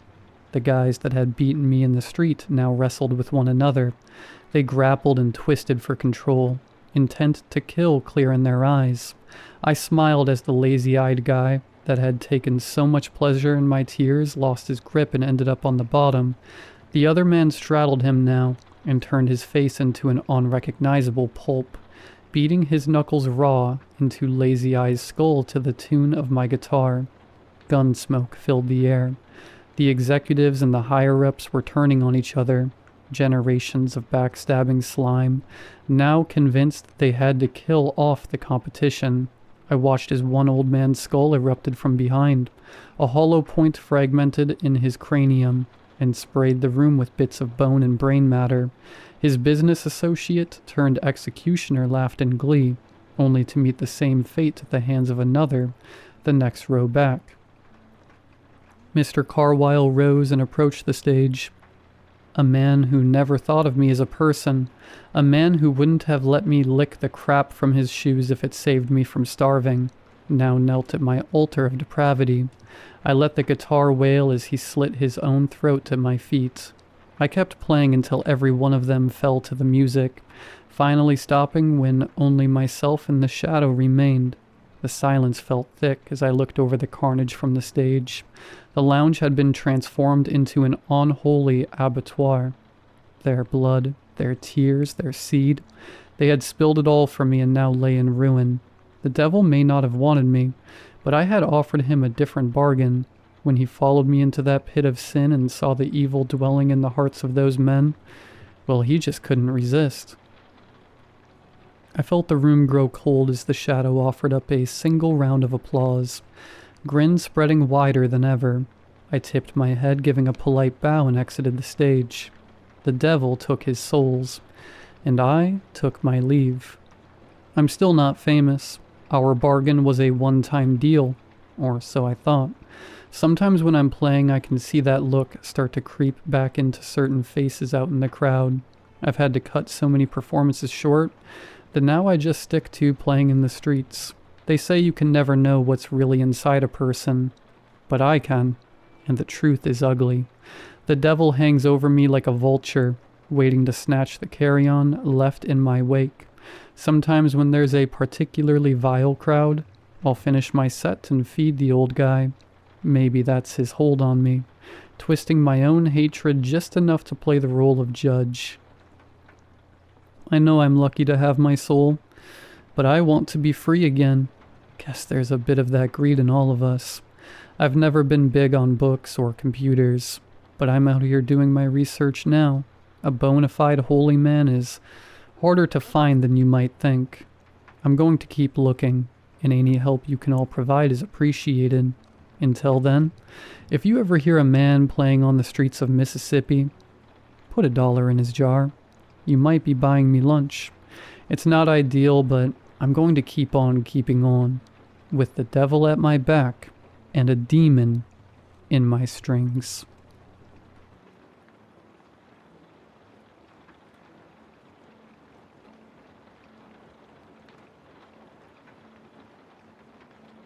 Every summer, like clockwork, my friend's grandparents would leave town for a week and trust her to stay in their house alone.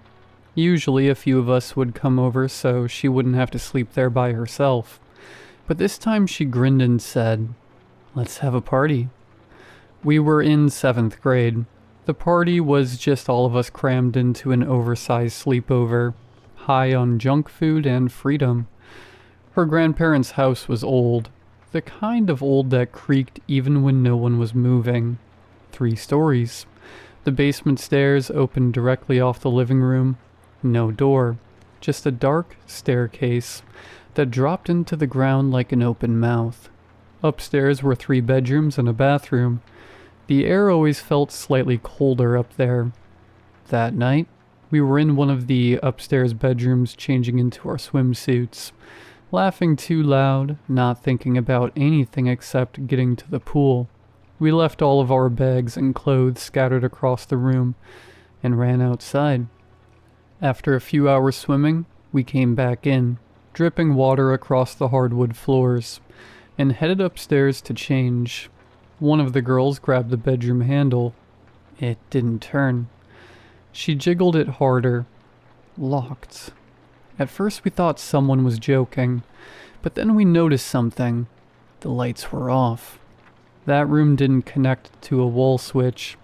The only way to turn the lights off was by pulling the string on the ceiling fan. You had to be inside the room to do it. All of our stuff was in there. None of us had a key, and the locks in that house were old and stubborn, nearly impossible to mess with. No one would have locked it. There was no reason to. Still, the door wouldn't budge. After arguing about it for a few minutes, we convinced ourselves we'd deal with it later. Her grandparents would be back in a few days anyway. It felt easier to ignore it than to think too hard. She gave us oversized t-shirts from her grandpa's closet to sleep in, and we piled into the living room to watch scary movies. The irony didn't hit us at the time. Eventually, one by one, everyone fell asleep. Except for me and 3 others. The house had gone quiet. That deep, late-night quiet where every tiny sound feels amplified. That's when we saw Ed. He slowly stood up from the couch. His eyes were closed. He moved stiffly, like he was being pulled forward by something we couldn't see. Without a word, he walked toward the basement stairs. And I should say this. That house had been in her family for generations. People had died there. In the basement, they kept urns. Multiple urns. Ed reached the top of the basement stairs and stopped. He stood there, completely still, facing down into the darkness. He didn't sway. He didn't blink. He just stood there. Minutes passed. None of us moved. None of us spoke. It felt like if we made a sound, something at the bottom of those stairs would answer. Then, slowly, without opening his eyes, Ed turned around, walked back to the couch and laid down, like nothing had happened. We didn't sleep much after that, but eventually exhaustion won. In the morning, we asked him what he was doing at the stairs. He looked genuinely confused. He didn't remember getting up, and he didn't sleepwalk. That answer sat wrong in my stomach. We tried to brush it off. Daylight makes everything feel smaller. A few hours later, parents started arriving to pick everyone up. Amber's parents were first. She walked toward the front door, then froze. On the floor right in front of the door was her bag. We were absolutely certain her belongings were still in that room. She was still wearing her wet swimsuit under one of the oversized t-shirts. If her bag had been downstairs the night before, she would have changed. The bedroom door upstairs was still locked. The light was still off. No one could explain how her things got there. At that point, the excuses started to crumble. Everyone left eventually. The house felt bigger once it emptied out. Later that day, her sister asked if she could babysit her baby nephew. He was only 7 or 8 months old, for a few hours. My friend didn't want to be alone in that house again. She asked me to stay the night. I said yes. The baby was dropped off. We played with him for hours until he finally fell asleep in a pack and play in the living room. We put on a movie and, despite everything, we both drifted off. I don't know what time it was when we woke up, but we woke up at the exact same moment. Not slowly, not groggy. We woke up in panic. Both of us shot upright and looked at the pack and play. It was empty. The baby was gone. The kind of fear that hits you when something is deeply, horribly wrong. That's what flooded my body. We tore through the house, calling his name even though he was too young to answer. We searched the kitchen, the bathroom, the basement stairs, refusing to look too far down. Then we ran upstairs. We reached the locked bedroom. My friend grabbed the handle. It turned. The door creaked open. Inside, the lights were on. And there, in the middle of the room that had been locked the night before, the room where you had to physically pull the string to turn on the light, was the baby. Safe. Sitting there. We didn't question it. We didn't try to rationalize it. We didn't even go back downstairs for our things. We called her mom to come get us. We refused to stay another minute in that house.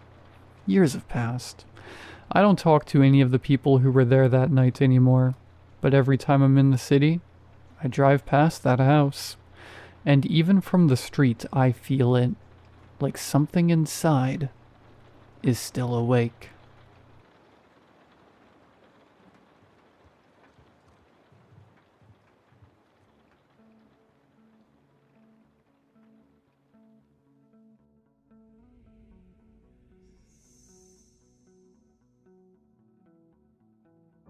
Tonight I will be narrating 4 stories.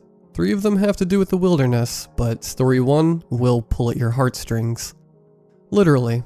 These stories were recorded on last night's live stream, so for those of you that made it to that, thank you. I hope you enjoy the edited, less mistaked versions just as much. A huge thank you to the writers for allowing me to share their stories. Remember, you can send stories to rylhstories@gmail.com. Please remember to drop a like if you enjoy, as it helps out the channel in a real way. Subscribing if you're new is also very much appreciated. Enjoy the video, and as always, I hope you all have a great night.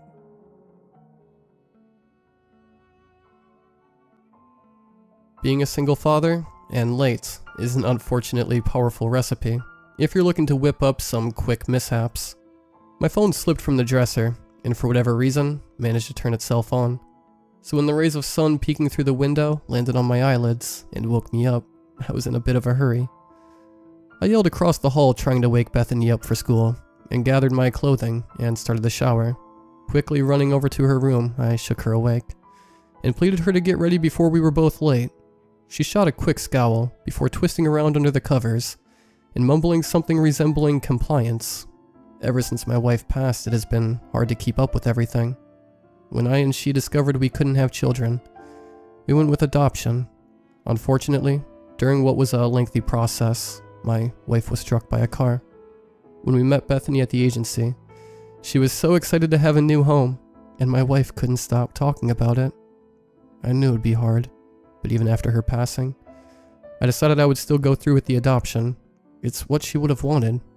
Being a single parent to a child that is still somewhat of a stranger is challenging to say the least. Bethany isn't a bad kid, she's just distant, and sometimes it's like my words don't reach her. Through the warm water of the shower pelting my face, I could hear the faint shufflings of Bethany moving around the house. Relieved that we might just make it in time, after all, I shut the shower off and threw all my things together. Bethany was pulling her school books off the table, and I reached to get my work binders, and that's where the mix-up must have happened. Neither of us noticed.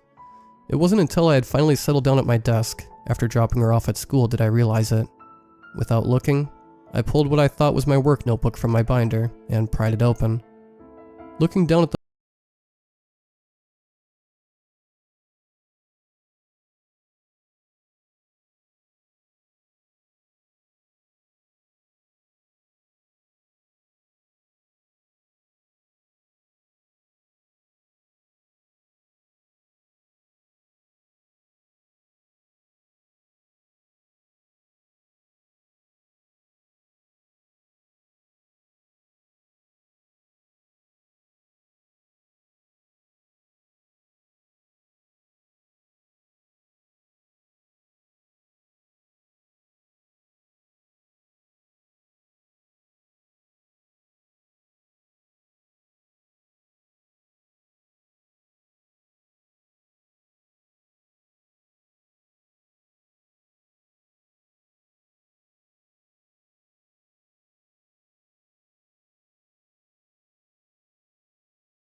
so I drove her to school and made sure she got in safe.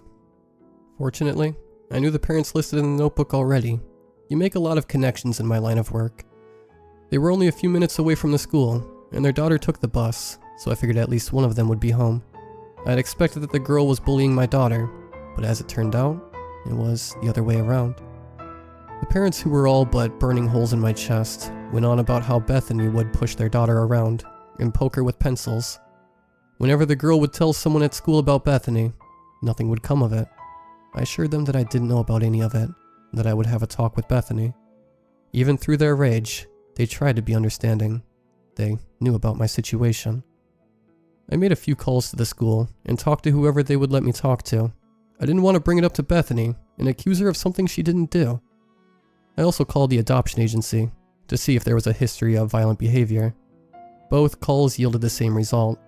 Both informed me that she would be aggressive towards others. Neither the school nor the agency could explain what caused the issue. It was like Bethany would just choose a mark and try to hurt them, so I practiced what I would say to her. How I would try to be her dad without coming on too strong and scaring her. The drive home was pretty quiet. I didn't want to bring it up in the car, as I wanted the environment to be as comfortable as possible. We walked into the house, and as Bethany sat her things down, I asked her if we could talk. Her face dropped slightly, and I guessed that she had noticed that I had seen her notebook after all. Those small fingers clutching the straps of her backpack almost offensively. With a soft tone, I told her that I wasn't trying to make her feel bad, that I knew she was having issues in school, and if I could help her in any way. I planned to leave it open, and not directly accuse her of anything. Give her enough room to explain it, how she wanted to, and then I'd sort out the details. She stood in the living room biting her teeth for a few moments of silence. Just as I began to think she was shutting me out, she spoke. Bethany told me that I wouldn't believe her, that no one ever does. I gave her my friendliest smile, and told her that we need to be able to open up to each other, and that I would listen to anything she had to say. Her fingers gripped the backpack even harder, and her eye contact with me became sparse. Swinging the backpack around, she unzipped it, and pulled the notebook out. Walking over to the table, she set it down and opened it. She turned her head like she was beckoning me over, so I followed her and looked down at the paper. No one else can see them, she said with her finger placed on the name of her classmate. Looking at the paper, I noticed that a few more names had been written down. I told her that I went to see the girl's parents, that I didn't understand what she meant, that I could see them. Not like I do, she replied. Her fingers pushed under the page and lifted it. She turned the page a few more times. With each page turn, I could see a faint outline becoming bolder. A lump in my throat caught as she approached whatever the black mass was. When Bethany reached the page with the drawing, she stopped and shot me a hesitant glance. I could only see her nervous expression out of the corner of my eye. It was hard to take my eyes off the drawing. I recognized the person she had depicted on the page. It was the woman that had helped me, and my wife at the adoption agency. Turning the pages of the notebook back, I looked through the earlier list of names until I found hers, and then turned back to the drawing. It was of the woman, but she had thin black lines running off of her. The lines went upwards until hitting the edge of the page. I looked at Bethany. She could see the confusion painted on my face. Then she turned the page again. On the newly turned page was another figure. Judging by the small circle she had drawn to represent the earth, the new figure was much larger. It looked like a human, but its features were sharp and unsettling. I could only gather so much in the child's drawing. It looked like an enormous doll was holding planks of wood that dripped strings onto the world. Slowly, I flipped from one page to the other, trying to take it all in. I could see Bethany the whole time. She wasn't proud to show me her drawings, or excited to see what I'd think. She was pulling back, already afraid of me admonishing her. I stared at the large, human-like figure moving the people with strings stuck to them. If Bethany did see these strings, maybe she was trying to find ways to free people from them, by pushing them off the strings, or poking at where they connect. Or maybe she's just a little girl struggling to connect and fabricating a narrative around her struggle. I couldn't handle the expression of her face anymore. I closed the book and flashed the same smile I had earlier. I believe you, I told her. I wasn't completely lying. I believe she thinks that's what's going on. She had me now though, and I could show her what a real family is like, and what real friends are like. It'll take a while, but over time, I can teach her how to connect. Her face relaxed. She wanted to smile. I could see that much. Bethany is a smart kid, and a pretty good artist. She would know there was doubt behind my words, but maybe someone at least trying to see it her way was enough. We went through our day, and I think we made a powerful step forward. Dinner was full of conversation, and it felt like everything was going to work out. It was my plan the next day to go over to the girl's parents once more, and try to explain the situation and come up with a conclusion. I pulled up to the school and watched Bethany open the door to get out, and she stopped. Quickly going through her backpack, she pulled the notebook out and handed it to me. "You take this one," she spoke softly. Reaching over, I pulled the notebook from her hands.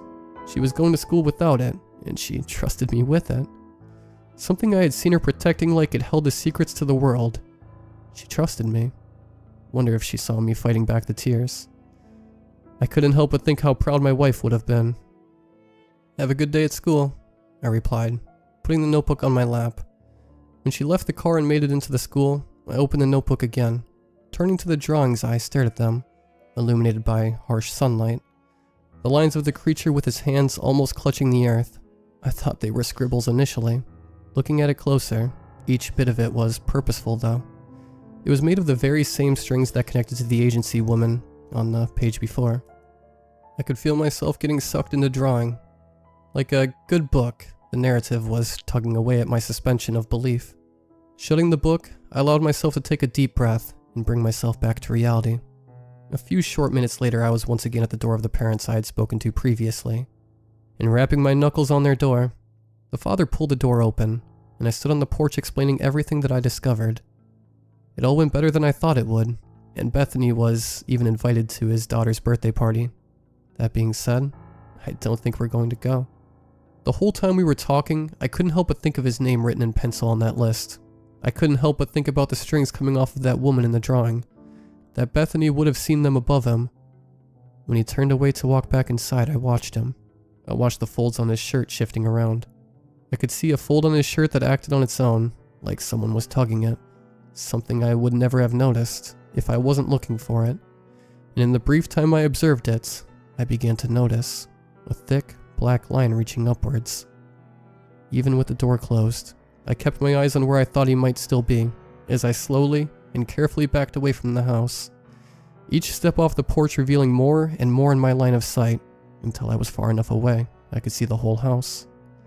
A collection of bold, dark lines blocked the blue sky, like telephone wires. They rose into the sky until disappearing beyond my perception. They weren't the only ones though. As I turned around to observe the neighborhood, the same inky lines were running up from various houses. Not every house had them, and some only had a few, but the lines painted the skyline. I watched in awe as the wires moved around, as a man would exit his house, and the wires would conduct him into his car. Keeping my eyes on the road as I drove, to wait for Bethany was difficult. Someone a few cars ahead of me had wires lifting from the roof of their car. As I sat and waited in the parking lot, I pulled out the notebook again. I looked at some of the others, waiting for their children to be released. I recognized some of them, even with the distracting lines coming off of them. With pen in hand, I scribbled their names down one after the other. You know a lot of names in my line of work. Through the sheets of paper, that mass of black that Bethany had drawn was always calling to me. My mind wandered to the things she had drawn around the world. When I looked up at the blue sky, I could tell there was something beyond it.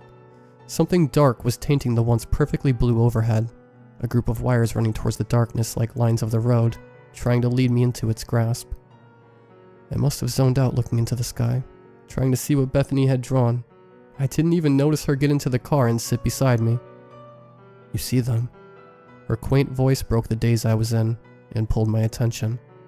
Replying that I did, she smiled. Not only did I believe her, but she finally had someone to connect with.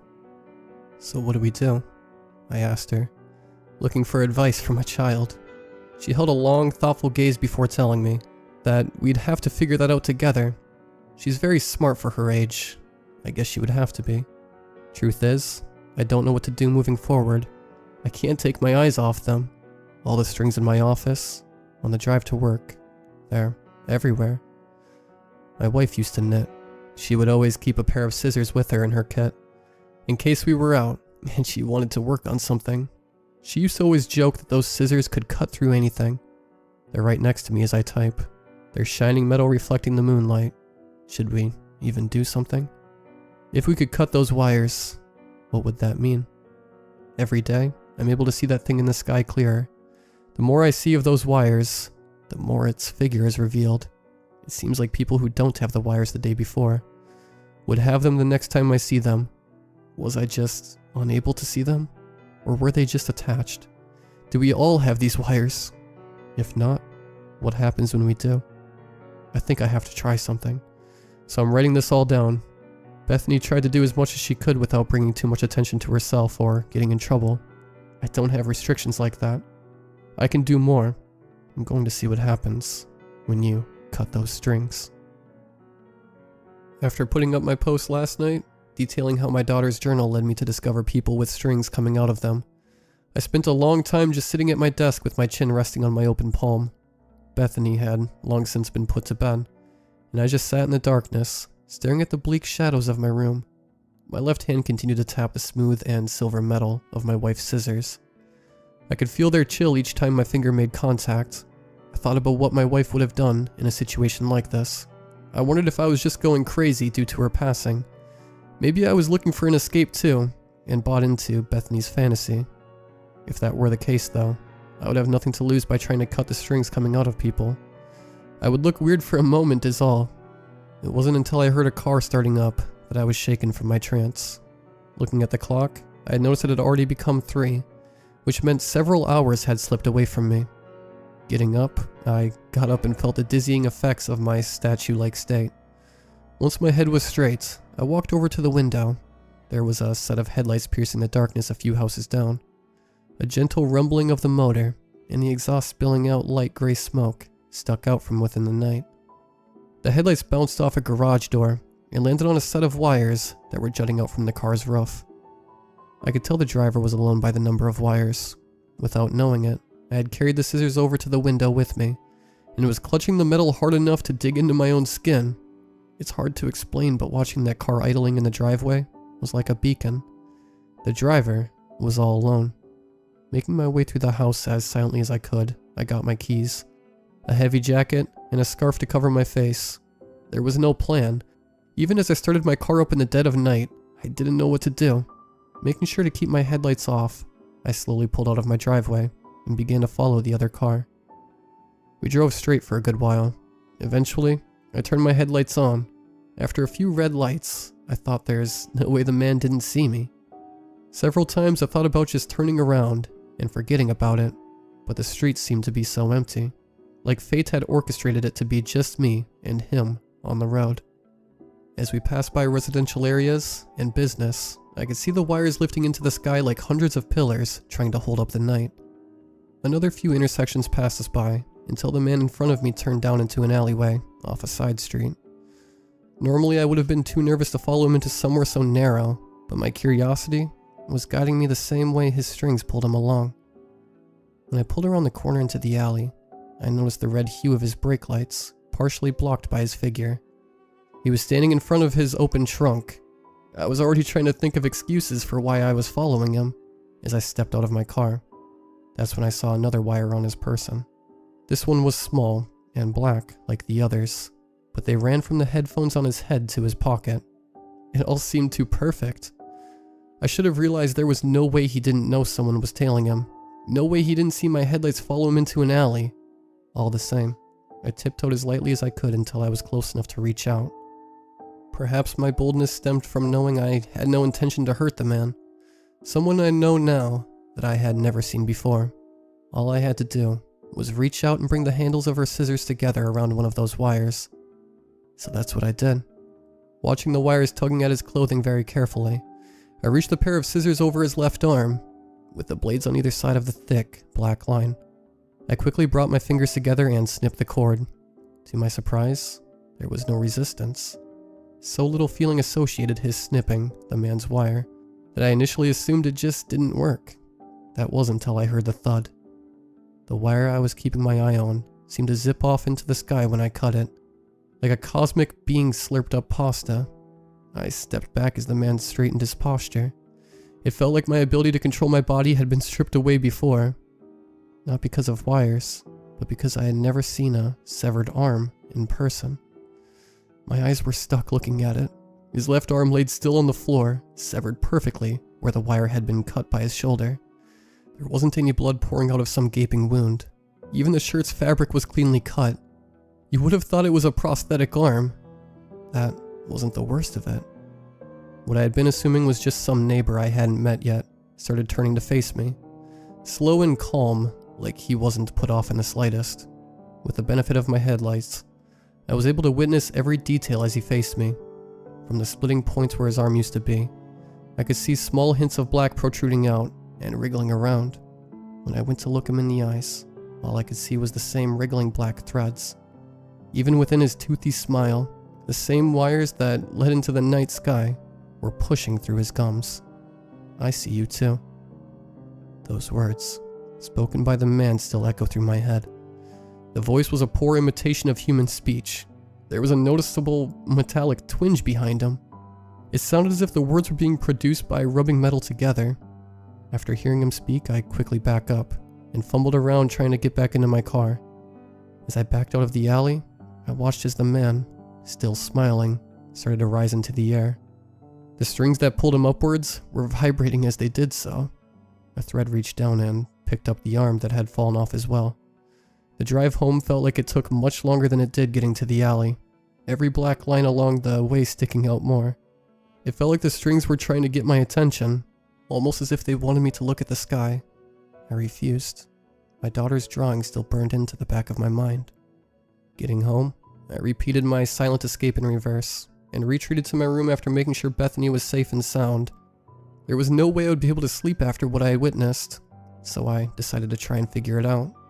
It was while I sat there thinking that I decided to take a second look at the house the man left from. Fingers landing on the windowsill, I pulled open, letting the night's air in, and leaned out the window to get a better look at the house. I knew that house. I had worked with the owners recently to get better insurance on the very same home. Neither of them looked like that man. They were an old couple who didn't even own a car. I thought maybe the man was a relative, but I didn't remember seeing a car in the driveway on the way home. The further thoughts, I came to the conclusion that if the car starting up was enough to snap me out of my trance, why didn't he arriving catch my attention? It's not like he could have just fallen out of the sky, was the very thought swimming through my head when I figured it out. Leaving the house at 3, driving around town, and eventually pulling into an alley, paying no mind to me. I had to accept that I had very likely just been played. Even without threads tugging at me, I was played with like a puppet. It had scared me. That's what it wanted to do, I think. It's not that I hadn't noticed. I was just trying to ignore it. All the time I had been out driving, and even when I got home and looked out the window, there wasn't a single star in the sky.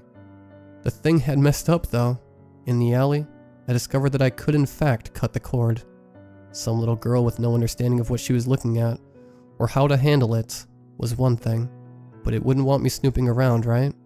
I assumed, somehow in my naivety, that I had gained the upper hand against some cosmic being. Sleep was starting to take over, even though I knew that these strings would attach to more people as time went on. My eyelids could not have been heavier. My last thoughts when falling asleep were ponderings on what would happen if those strings got all of us. When my eyes opened again, it was Bethany shaking me awake. She had found me slumped over at my desk, and was worried since I always wake her. I could hear her calling me by my first name. I don't know why, but I always assumed the title of Dad would have come more naturally, so hearing her echo my name is odd. I lifted from my stupor and gave her a smile. She informed me that we were late for school and work. She was filled with glee when I told her that neither of us had to go in today, until she noticed that dark circles under my eyes. Perceptive. Instead of recounting the entire story, I instead slid the scissors across the desk, resting my fingers on them. I told her how they belonged to my wife, the woman who was going to adopt her with me. I told her that my wife's scissors were able to cut the wires she's been seeing, that I was going to help her. We talked for a while about her. My wife, I mean. Bethany wanted to know all sorts of things, expressing more interest in the pretty lady in all the pictures around the house than all the strings obscuring the sky. It was nice to talk about her for a while, and get to share with Bethany like that, to connect. Once the talk had gone on long enough that Bethany had realized she was hungry, we walked downstairs and prepared something to eat. All the while, I was thinking of what to do next, if I should challenge that beast Bethany had drawn. With breakfast all said and done, I decided at the very least, one person couldn't hurt. I needed to know. I remembered the family I had talked to about Bethany's issues in school, how they had invited her to parties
They were still here though, surrounding our house.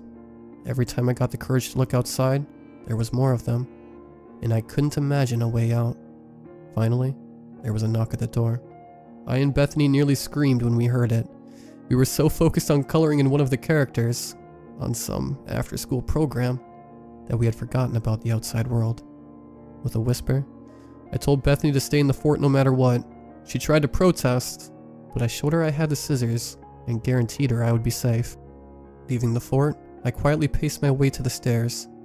The knocking would periodically sound out during my slow descent down the steps, placing both of my hands on the door ready to brace it if something tried to break it down. Whatever good that'd do. I looked through the peephole. On the other side it was my wife, looking just like she did the day she left, the day she got into her accident. With the porch light illuminating her like a halo, I could see her fair skin and rosy cheeks. I know she died. I know that, but it's her. She's out here right now knocking on the door. She's asking if she can come in. I know she's dead. I can see the wires, but it's her. Maybe I can be with her again. I couldn't possibly express how long I was standing at the other side of that door. My hand gently pressed against the wood, feeling the occasional vibration. Time could have bled into absolute nothing around me, and I'd still be there with my eye pressed against the peephole. It was her. There was no doubt in my mind that my wife, or some semblance of her, was standing on the other side of the door. Her smile showing the teeth that had been cracked during the car crash, and a scar running down her face, stitched with wire. Most importantly, I could see the faint glimmering of her wedding ring. Every so often I would feel my hand sliding across the door. Heading towards the doorknob, I would just accept it. I could see the strings that controlled her movements. I knew my wife was dead, and she wasn't coming back. But if I went to meet her by her design, then maybe that would be okay. Minutes could have passed, or hours could have swept me by, before eventually my hand did fall on the handle. All it would take was one turn, and the door would unlock. There would be nothing between me and her. The other wired people standing outside would be free to flood into the house, and I'd be with her. My fingers tightened around the door handle, and like I was being manipulated, I began to turn. "Daddy?" Her voice sounded like it was whispered and carried by the wind, drifting ever so gently into my ears. With one turn, I was face to face with her, staring into the eyes of my baby girl, her hands nervously cusped together. Bethany's eyes reflected the remaining moonlight so powerfully. I thought she'd light the whole room. My hands still on the door handle, I stared into Bethany's eyes. I echoed my own words in my head, about how I would trust her and protect her. How after moving from house to house, never knowing when she'd have to find a new family, that I would save her from that. Like it or not, we all have strings on us. Things that tie to us and pull us every which way, and sometimes it's hard to break free. Whether it's a job that makes you miserable, or it's an abusive relationship, we all have wires that pull us like puppets. Even something as hard as losing a loved one, or not having a consistent family. Looking at Bethany, I never saw strings, but they were there. But over time, I'll sever those too. I'll show her she doesn't need to fear connection. My ties were on the other side of the door. Ever since she'd passed, I'd been stuck, drifting from home to work like I was being tugged along. Even with Bethany, I had trouble feeling like I'd ever been free from that pain. But we don't need to be free of pain. We just need to stop letting it control us. I felt a softness I hadn't experienced in a long time, seeing Bethany standing there, worried she was about to lose me. With our eyes still locked, I twisted my hand and heard the firm click of the door unlocking. Then the door swung open. Standing firmly, I saw my wife, inches away from me with nothing between us. I saw the horde of wired puppets littering my lawn, watching just as Bethany was. My wife stepped forward, her movements slow and crooked. My desire to reach out and hold her, to embrace even just the memory burned hot. Another step forward. I could see the colors in her eye had faded since the last time I got lost in them. Another step forward. I was able to see the faint scuffs of dirt still clinging to her clothing, and the brown resting under chipped fingernails. Another step forward. The wooden side creaked under her weight. Her skin wasn't as pale as the first time I saw it. She was turning a sickly purple. She reached out her arms, gesturing for an embrace. I reached my arm out to her. One smooth movement swung over her head. Scissors in hand, I saw the wires split like a sword slicing through the water. All the wires that had been cut zipped into the sky, and the same shriek as last time followed it. This time though, I could see the other wires. All the strings connected to the other people.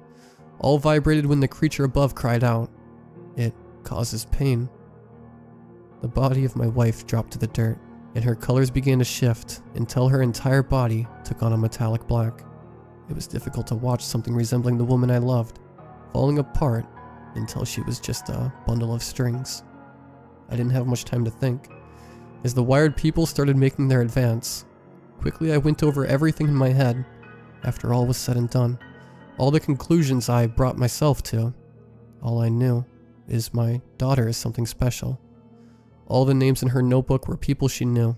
She had personal connections to, even if it was faint, or if the possibility of a connection was there.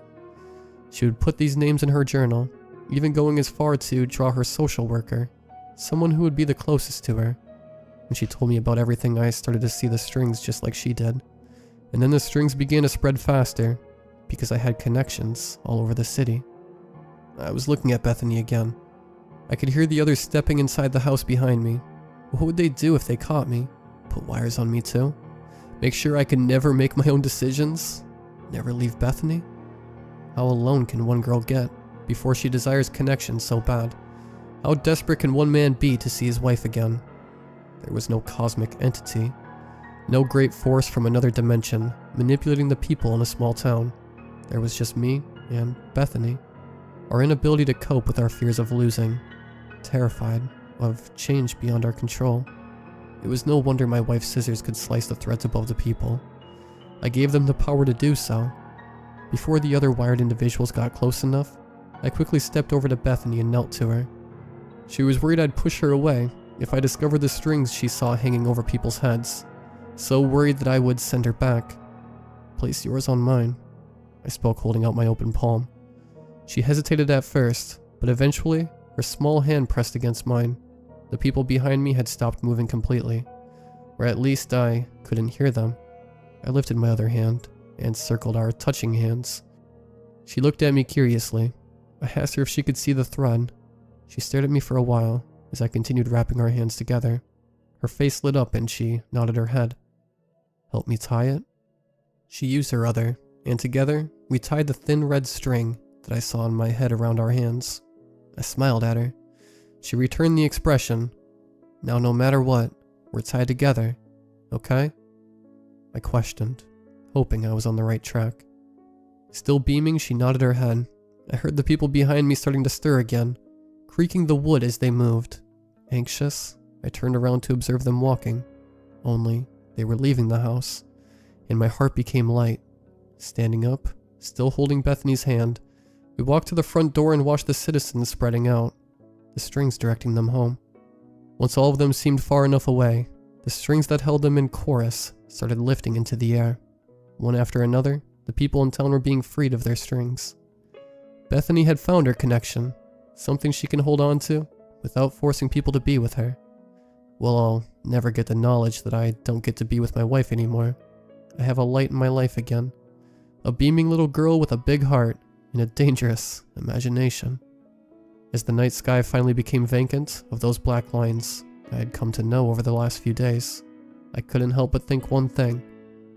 I'm not looking forward to in Bethany as a teenager.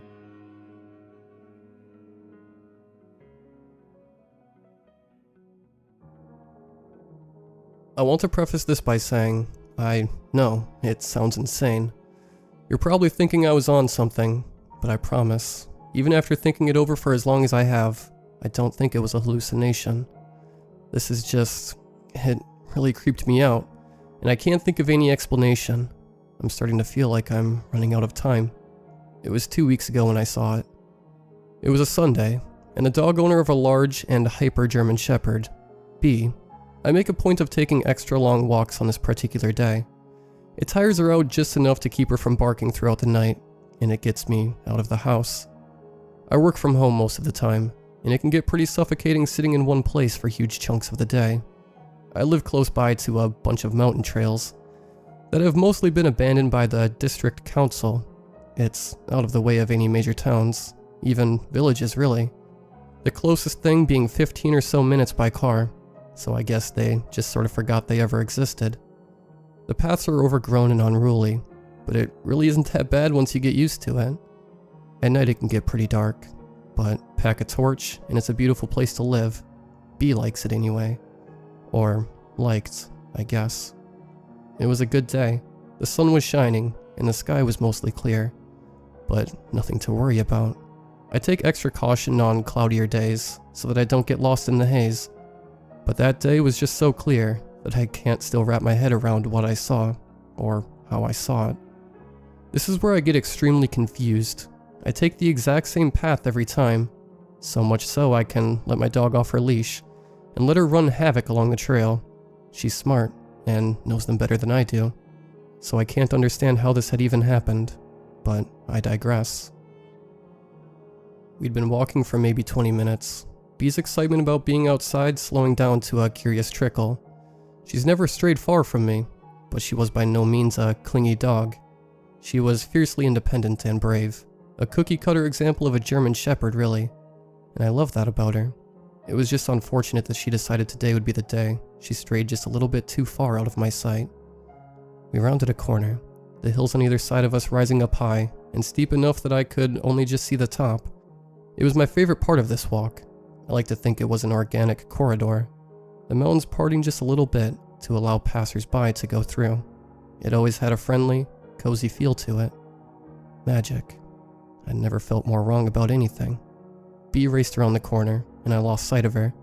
I wasn't worried. She always stopped to wait when she sensed I wasn't keeping up, and there was nowhere else to go but forwards for another half a mile anyway, so she couldn't possibly get lost.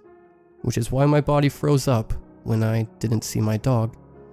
I guess I wasn't paying too much attention, or it happened so suddenly that I hadn't noticed. But I couldn't see the sky anymore, or the tops of the hills. Instead, a thick, white mist shrouded them. I thought maybe I just misread the weather, and it was beginning to get misty as it tends to do in the mountains. But after the fourth time calling Bee, with no sign of her, I was starting to worry.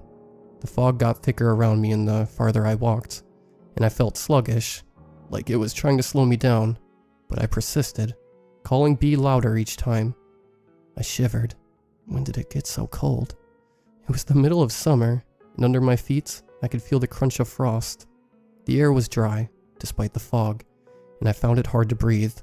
I was starting to panic. What was going on? I hit a wall, except there was nothing there. Just mist. I put my hand out, my fingers red and sore from the cold, but they would go no farther than a few inches in front of me. I could barely see my feet at this point, and the hills beside me had dissolved into nothing. It was like I'd stumbled into a loading screen, or the world hadn't been finished up until this point, or as though I'd walked into somewhere I shouldn't have. I stood there shivering for what felt like hours, my eyes hurting from the bright glare. There was no possible way there was a wall here. I'd walked this path every week for years, and it had always been clear. And if there was a wall, which was impossible, where was my dog? My voice cracked in the cold, and it hurt to speak, but I called out for Bee once more, though predictably, I was met with silence. When I say silence, I want to say it was a regular silence. I really want to believe it was, and maybe it was just my panic in the moment, but it was like my voice had been swallowed up by the air, ripped from my throat, and silenced the second it left my mouth. But then I heard something, a low, wet snap. I turned and ran. It's weird to say, but I felt like I was dissolving, like my body was slowly being chipped away. I felt hollow and heavy. My limbs simultaneously felt like lead weights, and like I didn't have anything there at all. I didn't exist for the few minutes I was there. Exhausted, I broke free into the sunshine, breathing heavy as the summer heat descended on my skin. I was out of the corridor now, the aged trail map greeting me. Down below me, I could see my house, still bathed in glittery sunlight. It didn't feel welcoming anymore. It's been 2 weeks since then, and I haven't gone back. Bee hasn't returned, and as much as it pains me to say, I don't think she ever will. What really bothers me the most right now is when I look through my back window to the mountains above. I can't see the trail map anymore, or the tops of the range, just thick, white fog. I think it's moving closer, and I think there's something in it.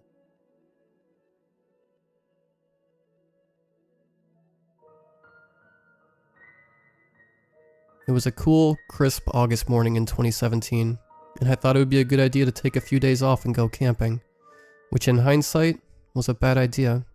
In my area of North California, the weather was to be stormy, but I just couldn't stay away. That morning I packed my bags and headed out. It took a few good hours to get to the spot that my grandfather had taken me to when I was younger. When I arrived, there was a slight breeze, and a hint of rain in the air. Nevertheless, I wouldn't let a little rain hold me back from what I loved doing. I grabbed my pack and my tent, locked my truck, and headed out into the woods. Before getting too far away from my truck, I checked my bag. I had brought enough food to last a few more days in the woods, checked if I had brought my medicine, and lastly, my gun, for bears of course. I never thought I would have to use it. I hoisted my bag onto my back and walked further. I had walked until I could barely see the outline of my truck. I wanted to be close enough to run to it in case anything happened, but far enough away for it to not bother me. I cleared a space for my tent and set it up. Side note, tents are a lot harder to set up with only one person. By the time I set up the tent, there was barely any light in the sky. Not enough for it to be pitch black, but just enough for me to see what I was doing. I gathered up what dry sticks and twigs I could find and set up a fire, which I set up in record time, if I say so myself. I cooked the food I had brought with me for the night, and when I was done, I walked into the woods until I could barely see the light of the fire, and threw the scraps as far away as I could. As I was walking back, I could tell that the woods became a little more quiet than they were earlier. I shook that out of my mind and walked back. When I got back, I packed all of the food into an extra bag I had brought with, and tied it high into a tree, then went back to my spot by the fire. I opened my pack and went looking for my medicine, which was a decent-sized bag of weed and a bottle of Jack Daniels. Dessert, I thought to myself. I grabbed the phone I had in my bag, put in some headphones, put on some music, and medicated with old videos. I started to feel little raindrops hit me, so I unzipped the tent and went in. I slept for about an hour. When I was awoken to the sound of thunder, I cursed under my breath as rain fell heavily onto my tent. I unzipped the tent to take a piss. Then I stopped. I had heard something rustle off into the woods behind my tent. It sounded very close. Still, I thought it was a deer or something. I put on my jacket and went off. While I was pissing, I could hear what sounded like crying. I finished up and looked around. I had my back to the tree. I heard "help" whispered into my ear. I whipped around and saw nothing, when just as I had heard thunder blast off in the distance. I slowly walked toward my tent, got in, and slowly zipped it up, all while grabbing the gun I had brought with me. And there I sat for what felt like hours. When I heard fast scraping against my tent, like something had run past, I yelped like a kid afraid of the dark. I then mustered up the courage to yell, "Hey, get out of here! I'm armed, and I'm not in the mood." This only got me the response of another scrape across the front of my tent. I pulled the slide back on my gun and yelled out, "Last chance, I will shoot you." This seemed to get the response I hadn't thought of. By the time the last word came out of my mouth, the back of my tent was cut open, and water came pouring in, soaking everything in the tent. This got me to turn where the slash had come from and fire. The woods went quiet as I unzipped the tent and went out next to where the fire had once been built up. I tripped over a log and landed with a sickening crack. I had just broken my left arm. I screamed out, and all that came back was a deep, distorted laugh, as if 100 people had all laughed as echoes from in a cave. I then was on my feet in the little clearing I had set up. I was able to pinpoint where the sound had come from. Behind my tent, an impossibly tall figure with very long arms stood. It was completely bald, and it wasn't wearing any clothes, and had what looked like blood being washed slowly off its body by the rain. In its face, it was impossibly large, a smile from ear to ear, but it looked like it had never smiled in its life. A flash of lightning revealed its eyes, small, pitch black, with little hints of grayish lights for eyes that seemed to pierce into my soul. It lifted its hand in a sort of mock wave. I lifted up my gun and shot it in the chest. It stumbled a little, and what came out of its mouth will haunt me for the rest of my days. What came out was an ear-breaking shriek. It narrowed its eyes at me, and in the crying voice I had heard before, it said, "Run." I took its advice, running to my truck and trying the door. Locked. I had forgotten the keys in my car. Just as I had realized my mistake, I heard a slam on top of my truck, and looked up to meet its eyes. I could smell it now. It reeked of BO and rotten meat. Its breath smelled like it had just crawled onto a sewer and ate all of the stuff inside. It had grabbed my broken arm and yanked, not enough to rip it off, but just enough to feel like it had. I fell to my knees and took another shot at it, this time at its face. I had hit it in its beady eyes. This got it to release my arm, and its hands to go up to its face. The same ear-breaking scream came, and I took that as my opportunity to run back and grab my keys. As I left, I couldn't leave my bag that I had gotten so long ago, so I slung it onto my back, which might be the only reason I'm here to tell you the story today. As I had started to run back to my truck, it had pounced on me from behind. It had started to rip into my back. I stuck the gun into its foot. Its foot was just dangling by the tendon. It shrieked and jumped off, leaving me with just enough time to get up and run to the truck, slamming the key into the door and getting in. As I put the keys in the ignition, I was blindsided as it had rammed my truck, folding the passenger door in and shattering the glass. It stuck its face and arm in to finish me off, but a shot to its shoulder sent it pulling back. It got onto my roof. As I turned the truck over and sped off onto the dirt path, I heard metal being sheared as it had fallen off, and I sped off into the night toward the nearest town. I arrived into the nearest town just as the overwhelming pain in my arm and back had started to make me pass out. Luckily for me, a police officer had stopped me before I could get too far into the town. He walked up as I was slumped into my seat, unconscious. When I woke up, it had been a full 2 days since the attack. Apparently you exhaust all of your energy when you're fighting for your life. They told me I was attacked by a bear, and no matter what I told them, they had simply insisted it was a bear. Later they told me I had broken my arm, had deep cuts on my back, 5 broken ribs, and the onset of hypothermia, and a fractured skull. Apparently my head hit the windowsill when it had smashed my truck. Truth be told, I was very lucky to be alive.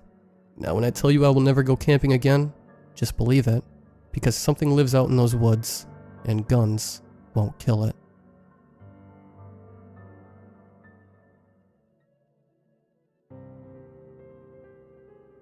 They all died on the dead mountain. What an odd way to start a journal entry.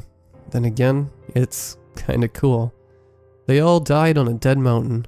That really comes off like the beginning of some western, where the lead character is some grizzled old cowboy who talks about his kill count. That's sick. I'm not writing this for the sake of my own gratification, obviously. Doc said that letting out all of my negative crap and putting it on paper is a good way to cope. I don't know. It kind of helps, but still kind of doesn't. That's why I rarely do it. Oh well.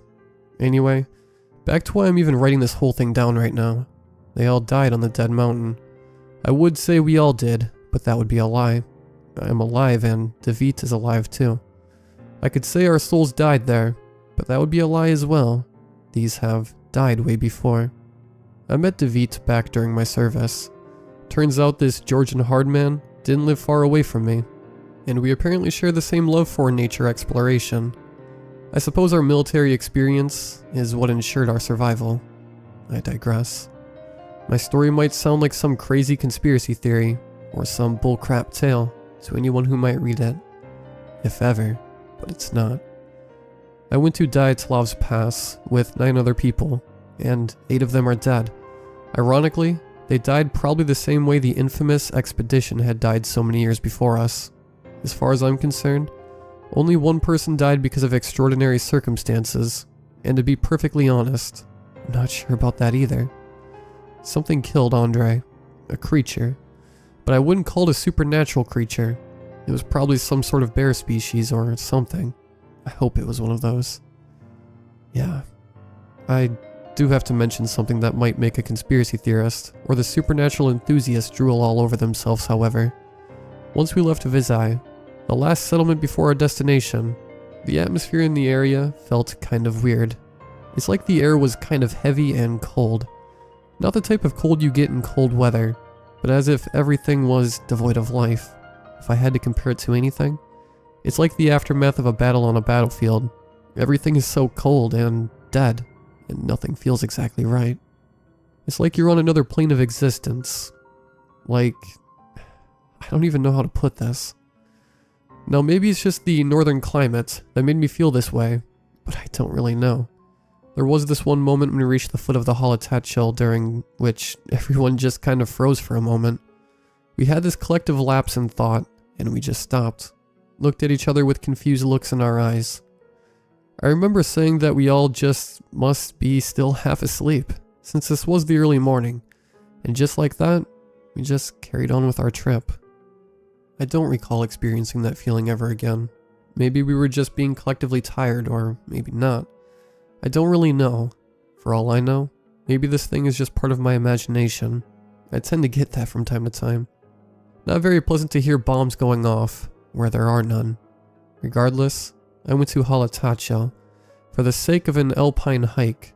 I wasn't there to explore the depths of Dyatlov's expedition. I couldn't care less about that. I was there to explore the nature of the Komi Republic. Going out in the middle of the winter was probably the bad part of that idea. Now that I think about it, our troop and Dyatlov's troop share a bunch of similarities. Both groups had climbed on top of the dead mountain and couldn't really go anywhere else due to worsening weather conditions. Both groups probably experienced the same rare weather phenomena, and both groups ended up losing people to the dead mountain. It's named so in the Monsey language due to the lack of animal life on the mountain. Later translations of the name came to be Dead Men's Mountain, due to the incident with Dyatlov's expedition. I'm definitely rambling way too much here. Anyway, the trip was meant to be a 3-week expedition around the Stone Belt range of the northern Komi Republic. It involved 10 people: Andre, Maxim, Victor, Alexander, Shura, Pasha, Vova, Albert, Aslan, David, and me, Simeon. So the 10 of us reached the top of the Hauntedhouse right before a bad snowstorm began, forcing us to camp on the slope of the mountain. We quickly set up the camp, and as it was getting late, opted to go to sleep knowing full well how hard it is going to be to make our way through all the excess snow. We were all pretty tired, so sleep came easily, but I was awoken by the sound of moaning winds coming outside sometime later. My sleep is pretty awful, I'll admit to that. I'm the lightest sleeper ever. Probably. The moaning winds outside were so loud and violent, they sounded like exaggerated ghosts wailing from the cartoons. I tried going back to sleep, but the violent shifting of air outside of my tent made it virtually impossible for me to fall asleep, so I ended up tossing and turning in my sleeping bag. As time wore on, I felt myself getting visibly agitated by the weather and my inability to fall asleep. At one point, I started visualizing these cartoonish animated bed sheets, walking around my tent moaning and wailing, while creepily elated smiles were smeared on the lower part of their faces. My own thoughts made me shudder in discomfort. Little did I know, I was beginning to panic. Being used to this sort of feeling, I kept myself in check. I can't say the same for the other guys, however. As I was trying to calm my sprinting thoughts, I heard someone screaming inside the tent. I shot up and saw Vova jumping out of his sleeping bag, screaming for everyone to wake up. He was visibly shaken by something the rest of us couldn't see. His body was covered in a cold sweat, and he was shaking nervously. He started shaking everyone awake and whispering about, "Something's lurking outside." Tears were welling up in his eyes, but it wasn't fear. He was having a full-blown panic attack. When the guys were all awake enough to realize what was going on, they started showing signs of discomfort and anxiety as well. "Go back to bed. It's the wind," Dotto shouted at the boys as he turned in his sleeping bag. "The wind? Nah, something is out there with us, Dotto," Pasha retorted. "What is messing with us? The natives? There are no animals here. It's the wind." Dotto answered again. "Bro, it can't be the wind." Victor, who was usually overconfident, stuttered. I began laughing. It hit me. My own anxiety and loopy thoughts were a result of the infrasound created by the winds outside. It was probably a Karman vortex street raging out there producing infrasound. It's this sort of vortex thing. I forgot the name. It produces infrasound that causes you to hallucinate and crap. Yeah, listen to Sayoma. He knows his stuff. Dado blurted out in an agitated tone. Just wear your goggles and plug your eyes to not feel the effects, and go back to sleep, he continued. What if it's not that? Andre sheepishly remarked. Dado shot up. Belkin, this is not one of your videos, dude. There are no monsters in the real world. Cover your eyes and ears and go back to sleep. We didn't like this side of Andre. He was making YouTube videos considering various conspiracy theories, urban legends and the like. That was fine, if he only kept it to himself, but the guy began to believe in all that bullcrap, coupled with his whiny high-tone voice and the occasional smartass attitude. He wasn't the most well-liked guy in our group. Yeah, it's probably the ghost of Dyatlov's troop, trying to scare us into leaving their resting place, Dado remarked sarcastically. I burst out laughing. No one else did. They were visibly terrified of something neither Davit nor I could see or comprehend for that matter. I could see in his demeanor that the wind was affecting him too, but he was used to hiding his internal storms just like me. He laid back down into his sleeping bag and remarked, Don't tear the tent apart if you're gonna run away from the Menks outside, and try to find a heroic prince to save your princess. Okay? We all fell silent after that, as Dado laid down again. Nobody had spoken. We just sat there in silence as the winds outside moaned and groaned. All eyes were seemingly focused on me. They were widened with terror and bloodshot from the lack of sleep. I began feeling my skin crawl, as everyone's eyes were seemingly focused on me. I felt as if they were staring straight into my soul, like a pack of hungry animals, salivating at the prospect of pouncing on their helpless favorite prey animal. I felt my heartbeat rising, even more than before. Chills ran down my spine as my body simmered. A cold drop of sweat developed at the top of my head, and slowly made its way down my forehead, and then across my face, but I did not dare to move. I was fixated on the malicious stares directed at me. This awkward situation lasted about a second all in all, but in my panicked state, it felt like hours had passed. The faces of my mates began contorting and twisting into impossibly wide smiles, and vile expressions of what I can only describe as sadistic joy. Sadistic joy at the expense of my fear. I felt as if my heart was going to explode out of my ribcage and paint the whole tent with my blood. The moment my ears were filled with some sort of unintelligible whispering, I knew something was wrong. I blinked, and my mates just sat there in front of me staring into space, consumed by anxious thoughts. I blinked again, and their eyes turned to me, producing a sickening crunching sound as their necks twisted and turned in my direction.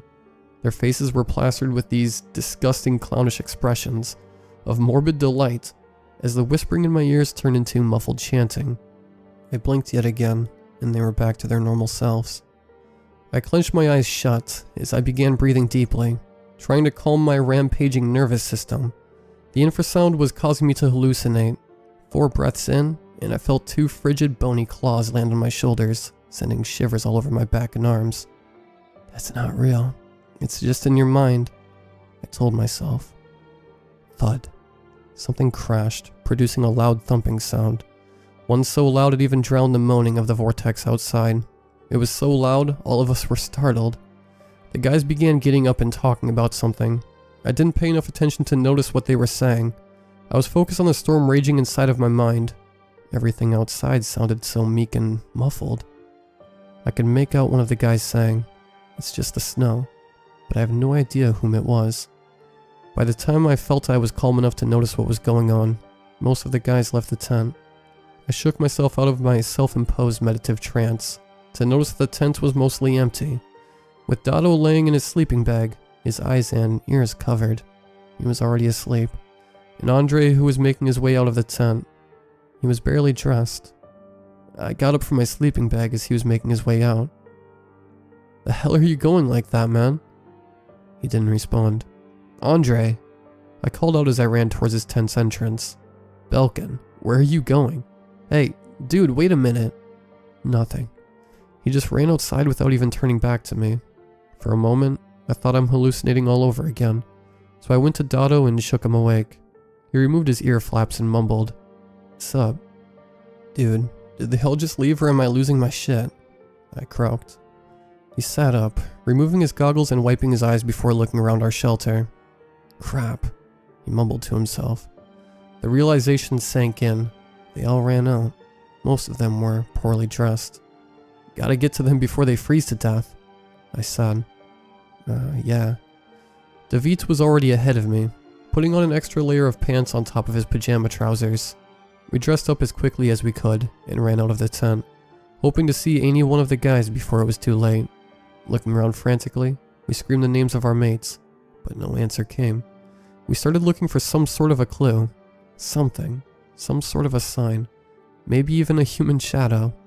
It took us almost 30 minutes to find footprints. We had followed the prints for a couple of 100 meters before they were completely covered by the heavy snowfall. Fucking hell. I angrily shouted out. Dotto was laughing his ass off at something. "What? What's so funny now?" "Dyatlev's Pass. What a wretched place." "Dotto, you're sick, man." "You and me both, Sayoma.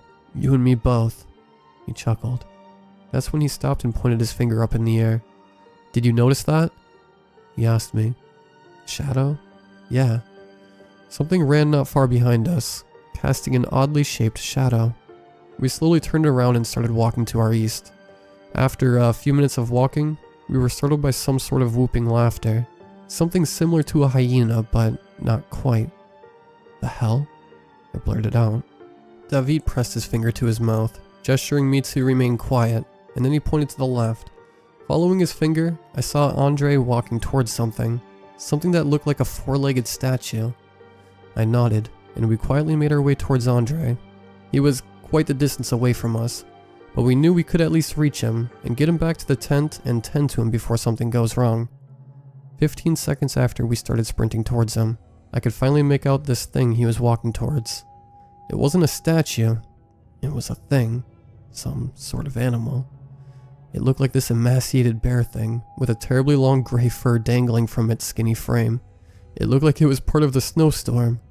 I tapped on David's shoulder and gestured him with my hands an F-bomb, referring to the sight in front of us. His eyes widened, and he began running towards Andre and the beast. I picked up my pace too. When we were a few yards behind Andre, we both shouted at the top of our lungs, while still maintaining a safe distance. "Run! Run, Belkin! Run away!" The beast stared at us before releasing a paralyzing screech that sounded like a mix between the calls, a red-tailed hawk, and the sounds emitted by a tire violently scraping against an asphalt. It was so loud that we both stopped and fell to our knees, because the thing wouldn't stop screeching. I felt like my brain was about to explode at any moment if this thing wouldn't stop. As I sat there clutching at my ears, screaming in agony, I felt something hit me from behind. The force of the blow was so powerful, I felt myself fly a few feet into the air before landing roughly on the frozen ground below me.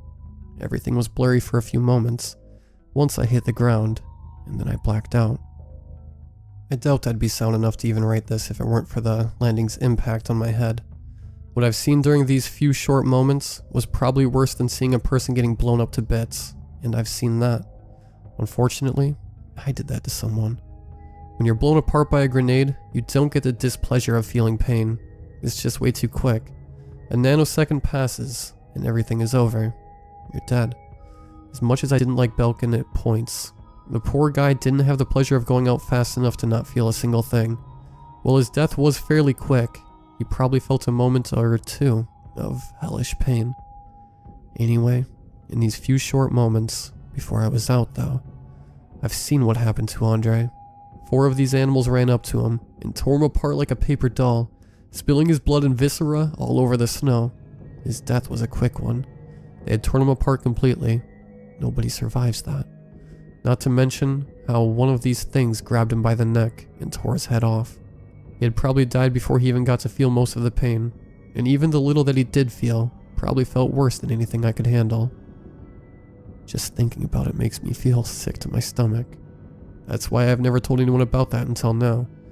You know, when you kill for the first time, you're so nervous and shaken and disgusted, and everything just kind of spins around you, and everything is so weird and confusing, and I can't even put that feeling into words. is something like being thrown into super cold water, or going on the craziest roller coaster ever, but not in a good sense.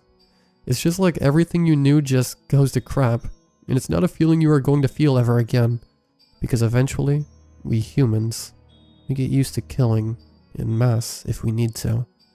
You feel like you're a changed person, like you see things in a different light, but that's a fleeting feeling. Eventually, everything becomes a routine. Yeah, things back home for people like me become different, but eventually, it's all the same. You're the same piece of organic waste, and you're the same person, with more shit on your plate. That's all. I'm rambling. I guess that's a coping mechanism. Guess remembering Belkin's death just like the first time I had to put a bullet into someone, and I don't like feeling that. Anyway, I was awoken by David sometime later, and we were all alone in the snow. No Andre, no monsters, no blood. Nothing. We didn't speak about what took him. We just avoided this conversation ever since. I gather that Dotto didn't try to fight these things away from Belkin. He knew he had no chance against them. I don't blame him, really.